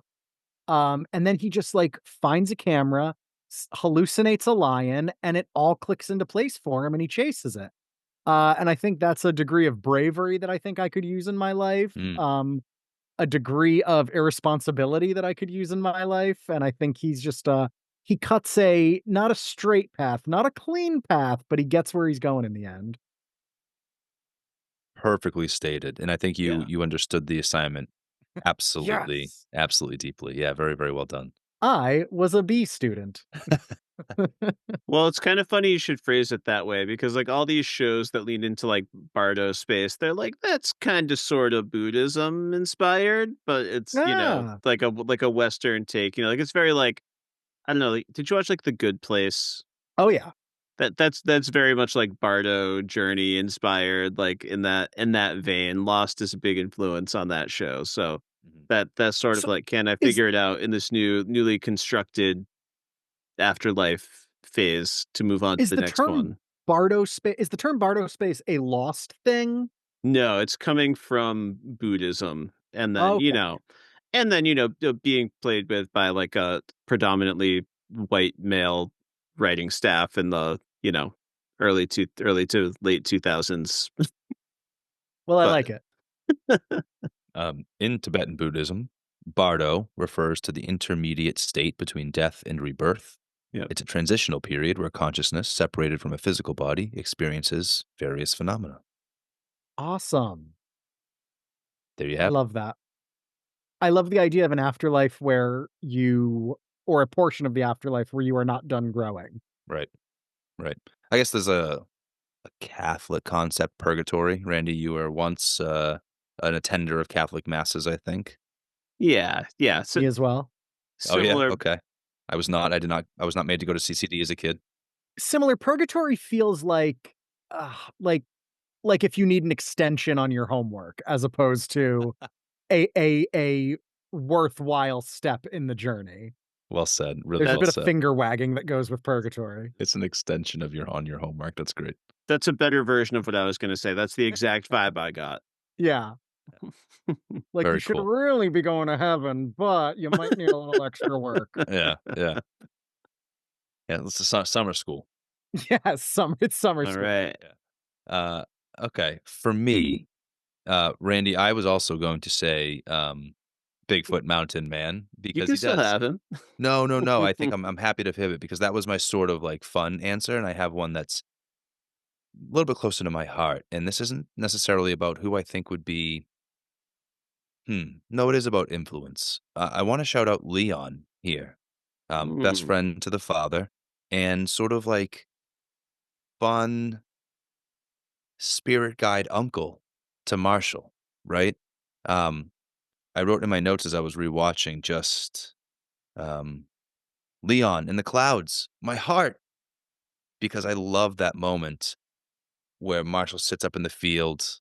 He kind of emerges from the grass. The owl's on his knee. Leon comes along in the tractor, and he stops. And without even greeting, they just jump right into their familiar game. mhm, Leon just looks up, says, "Rabbit laying down," and they jump right into this familiar game they have of naming clouds and trying to identify shapes within them. And that kind of a calming, familiar person is just the kind of comfort that I think I need in my in between I'm still growing space. When I'm taking things too seriously and I'm so focused on that purpose of trying mhm, to grow. I'm trying to get to the destination. I would love a Leon to remind me to just like, hey man, let's lay down in this grass and take a look at the sky. Like I see a rabbit laying down. hm. So I love that character for everything he represents. I love when he's there to give comedic relief in the back seat of the airplane. "What are you doing? I'm flying." "Well, fly higher," he says. He's wonderful. He's like this great addition to their family, but truly, I think a presence that, I know Marshall finds valuable in his life, and the father Mhm, obviously does as well, and, yeah, I think I'd find him highly valuable in my Bardo experience. perfect. I The didn't put it way together that until you just mentioned that, like, yeah, the reason he's in the back of that plane is because they both share this obsession with the clouds, and Yeah, he's yeah, taking them yeah. up to the clouds. I didn't Yeah. put that together. Yeah, and the way his head droops when he finds out that the secret is out, that the dad never flew the plane. Mhm. Like, he's been protecting that secret and, like, whatever he thinks it represents for that relationship. Mhm. The only thing that undercut the whole flying thing for me is there's this line early on where JTT's like, "And the birds get out of the way, right?" And he says, I loved that. They see you coming a mile away." But I was honestly on, like, bird and propeller watch for the rest of the movie. I was like, "Oh, no. Is he gonna be facing a harsh reality?" I thought So that's what they were gonna do in the end of that sweet scene, I is just I s feared that smatter him with blood and feathers. And this it's was his owl, Leona. this It's his owl. this was before I knew what kind of movie it was gonna be. That's a pretty early line, and I was like, "Oh, no. Is he what happens when he gets up in that plane?" I was pretty sure Leona was safe, Yeah. but To be fair, the dad does hesitate. What you don't know in that moment watching it for the first time is the dad hesitates because he's in the middle of lying to his son, and now his son has Mm. yeah. challenged him one step further to further develop the lie, Yeah, right? what percentage of his mechanic work involved, like, cleaning birds out of propellers? Oh, I no. do think, like, a plane like that, a single bird can truly mess it up, so I think maybe not a lot, but I don't Yeah, know. hopefully I not. I just love that line for like, what Jonathan Taylor Thomas's character, his whole thing is he wants to fly with his owl, he wants to bond Mhm. with his dad over planes and stuff like that, but if I'm gonna hurt a bird, that might be a deal breaker. That what a sweet boy. Yeah. What a sweet, sweet boy. Amen. Amen. Yeah. I'm so Oh, glad you mentioned that line. all right. We got to go back to wrap things up with the segment that started it all. We've gone long tonight, and sometimes I blame myself for writing a long outline, and that could be it. But I think this is one of those nights where the conversation just went deeper and more personal and vulnerable than I anticipated in a really beautiful way. So at least for me, it's been time well spent. So I just want to Oh, yeah. thank both I've of loved you this. before we do that last really this last And really fun question. to Devon Sawa let you off the hook in a vulnerable moment, we're having a great time and you're doing great, and your outline was great. Yes, Devin, you can keep us. You ruined Wow. it. Yeah, I'm leaving. you just once again, very quickly yucked that yum. Some of us just have skills, I have a very special set of skills. Like picking props from movies. So this is our prop segment. If you could own one prop from this film, what would it be and why? We always go to our guests first to let them pick their favorite prop first. So Tyler, what are you taking home? This is a tough one because, this movie, it didn't have a lot of, like, really seminal props to it. It was all a lot of the, the relationship between the 3 brothers. The practical person in me wants to say the plane because it Yep. feels small enough that, like, maybe, like, radar won't clock it, like, you maybe can fly this around a small town consequence free. But I think I gotta go with my heart, and my heart is telling me I want the moose. I want the moose head, the aquatic moose head. Beautiful. I think I can do a Yes. lot with that. I think it'd be very funny to stick that out my window of my New York City apartment and just, like, shout at people with it because it did have some kind of mouth moving mechanism, so, I think a plane is fine, but I'm afraid of heights. A moose, that I can get use out of. That's amazing. What a Thank you. phenomenal, phenomenal choice for your prop cave. Wow. Yeah, that's absolutely perfect. Chris, I'm gonna have you go next while I am searching eBay to see if you can buy a discarded Bugaboo Creek talking moose head. Amazing. Bugaboo Carry on. Creek. So good. I That might not be also good for me. don't send him the link, Randy. Do not send him the Oh, link. I don't want next Tyler time you have me on, divorced. it'll just be a talking moose head instead of me. So good. Um, all right. My prop. I'm a little torn. I had almost hoped to go last so that good things would be taken so I could settle on my joke answer instead of an authentic, genuine answer. Give us Um, both. I also considered the airplane. We do sometimes select vehicles from the properties to add to our prop caves, and I've taken one flying lesson in my life. Whoa. I was able to take the controls while in the air. I took us off. I flew us in the air. I landed us, and that was a like I don't know, two people up front, one person in the back, propeller plane. I think I could fly this thing. I think just remembering what I remember, I could maybe get it off the ground as long as it was all like starting. Once it was all going, I think I could get it off the ground. I could fly it and I could land it. Same, I did ace camp in, like, 6th grade as a kid where they taught you how to do the same thing, and it is scary easy to fly a plane. Yeah. Yes. The mechanics are pretty straightforward once you've got it all set up and you're going. Uh, for, for Um, for no particular reason, did either of you watch season one of Yellow Jackets? yes. Oh, yeah. that's where Yes. my mind went. That Yeah. No, exactly right. Excellent, That excellent. almost never happened. Yeah. It almost never happens. Really gotta hit the italics on the word almost there, but it almost never happened. Oh, that went really poorly, really fast, unfortunately. But I'm not gonna pick the airplane. I'm also gonna refrain from that. I don't wanna bring something so big and bulky into my prop cave on this occasion. Um, I think I'm gonna go with my joke answer is my genuine answer. Remember when they meet the alligator man, Mhm. Yes. who's terrifying? Oh, yeah. I mean, unbelievably scary.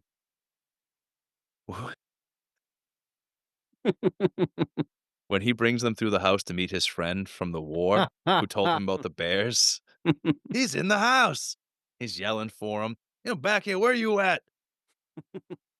And then it's just a fucking pair of legs sticking out of a stuffed alligator head. Full alligator suit. Full alligator. What he got himself was a whole damn alligator suit. Chomp. Got the dead eye. The boys are wide eyed in the car after. That scene will make my brothers and I giggle like the first time we've seen it every time we watch it. Once it snaps to the three boys in the car with their wide eyes and they're just horrified. I need the stuffed alligator head with those funny looking legs sticking out of it. I That's love brilliant. that he taxidermied both his friend and the gator. I need that in my prop cave. What a conversation piece. What an absolute curiosity bringer. Who's not asking me what's the story behind that abomination on your wall? And then I get to tell them all about this movie and about this crazy guy. Um, it's the same guy. He sticks the knife in his leg, right? When we first meet him, Mhm. he sticks the He knife right in his own dead leg. he is not a person you go to a second location with. Just Right? again and again, he reminds us that. Yeah. Yeah, they rent equipment from him to go looking for alligators after this man has just stabbed himself in the leg and then stood up with the knife flopping around in his thigh. Yeah, so I would love to be able to talk about that guy some more. I need this in my Mm. cave. Tyler, That's a thank terrific choice. yes, thank you, Tyler, for your street smarts as well. I, appreciate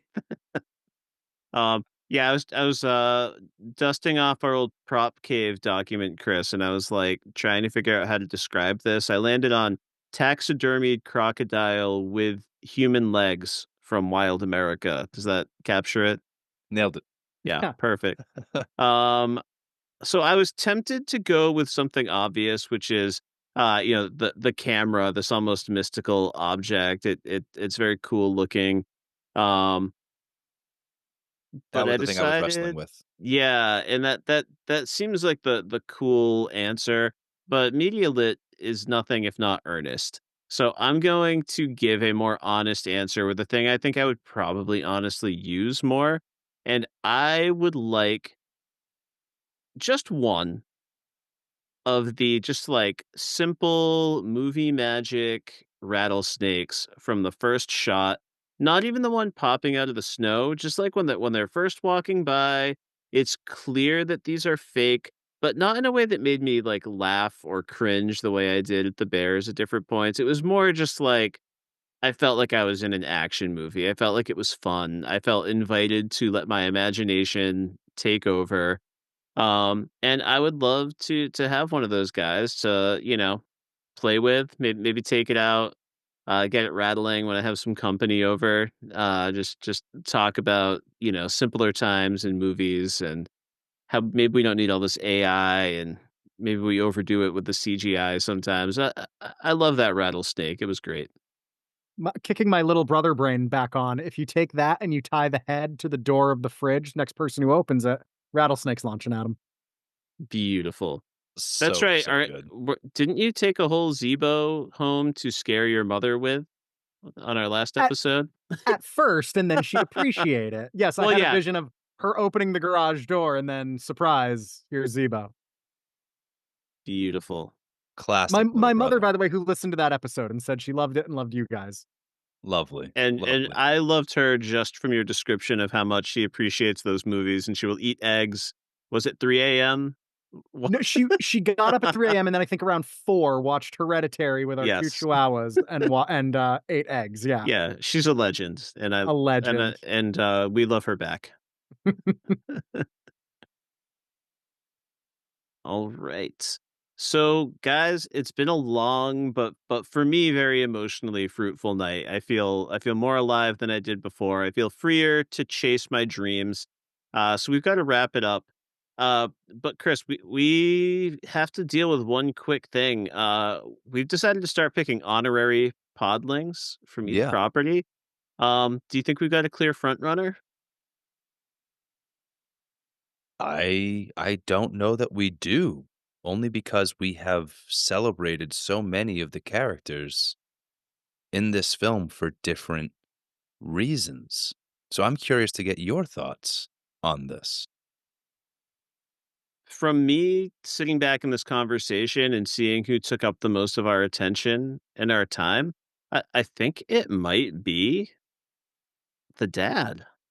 I was afraid to say, like, as we had this conversation, that's where my heart is. I think that's the person. I mean, it's either him or it's Marty, because I think, Tyler, you made a wonderful argument for the kind when you were talking about your Bardo buddy, the growth that Marty goes through over the course of this film. Like, Marshall is actually pretty well realized in his character from the beginning, right? Maybe because he's the narrator, so he's speaking from a distant perspective.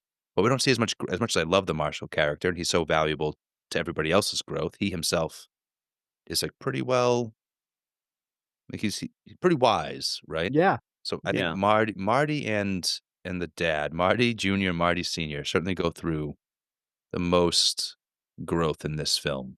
Um, I'm having a hard time deciding between the two of them. Tyler, any thoughts? I think the movie I think when the screenwriter finished the movie, they leaned back in their chair thinking that it was Jonathan Taylor Thomas's character experiencing the most growth, but I think you're right, he is somewhat fully realized by the end, whereas the father, if he had remained stubborn, this movie's over in the first act, but Mm, his Mhm. willingness to mm. hear out the people he loves and be coachable, as Randy has so eloquently said so many times, that's what unlocks this movie. That is what makes this a story. And I do think, yeah, I think my heart is singing that we might have to go with the father as well. All right. I love it. I'm aligned. Yeah, and I know of at least one father who is reported appreciating this podcast and the vibe that we communicate. So, I think we could be great coaches for him. So, on that alone, we're taking Mr. Stouffer Senior. He's coming into Um, the fold, and we're gonna help him get into that creative space to better connect with his children. yep, May want to put up a few no smoking signs, but we're gonna otherwise, help him quit the cigarettes, the yep. cigars is what I was gonna say. Yeah, I mean, he'll chew it, so I'm not too worried about secondhand smoke, but, That's true. I'm still gonna help him break the habit. It's a nasty habit. mm, Get him a stick of gum. Yeah. Oh, fantastic. So yeah, the first ever honorary Podling Award goes to Marty Stouffer Sr. That was well reasoned. Thank you, gentlemen. and This was a blast. I really loved every minute of this conversation. Same. Thank you Uh, guys for having me on and introducing this movie to my life. I'm so grateful for your willingness. You know, we came to you out of the blue with this, a property you had apparently not even heard of, and your willingness to just jump in with us, to take it seriously, to be vulnerable with us means the world. So yeah, thanks again. yeah, Anytime. thank you for being here, Tyler. I'm genuinely devastated that I can't just, like, walk out the door and go grab a beer with you, uh, Right. Likewise. in New York City, so we'll have to make that happen one of these days. Uh, Chris, where can the folks find Media Lit? Yeah, we've done it. So with that, let me just ask you all if you enjoyed what you heard tonight and you want to hear more from us, subscribe and follow the podcast wherever you get your podcasts. We recently launched ourselves on YouTube. You'll find us on Spotify, on Apple Podcasts, anywhere they're streaming these dang internet radio things, you're going to find Media Lit. So if you don't want to miss an episode when we drop every 2 weeks, you don't want to miss a bat chat, you don't want to miss getting lost with us, rate, subscribe, and follow the pod. We're also on socials where we would love to hear from you. We'd love to interact with our podlings once in a while. You can find us on YouTube, on Instagram, on Blue Sky, on Facebook, on Twitter. Just do yourself a favor, go to your favorite search engine and Google Media Lit Pod or Media Lit Podcast, and you're going to find us everywhere. We would love to hear from you. Oh, and most importantly, just check out the website because that's where you're going to find all the links. And there you're going to find our email address because our inbox is open. We're at media.slash.lit@gmail.com. We're here to get your thoughts on Wild America. We're here to get your thoughts on animatronics. We're here for your thoughts on Zebo the Clown. Hell yeah. We're here for you folks. There's nothing we like more than talking story. So jump in the inbox and let's talk. Absolutely.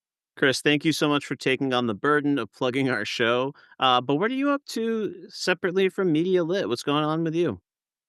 Aside from Media Lit, I've also become the co-host of the Batman by the Numbers podcast in the last year or so. That is a part of the fantastic popbreak.com and the Pop Break podcast feed.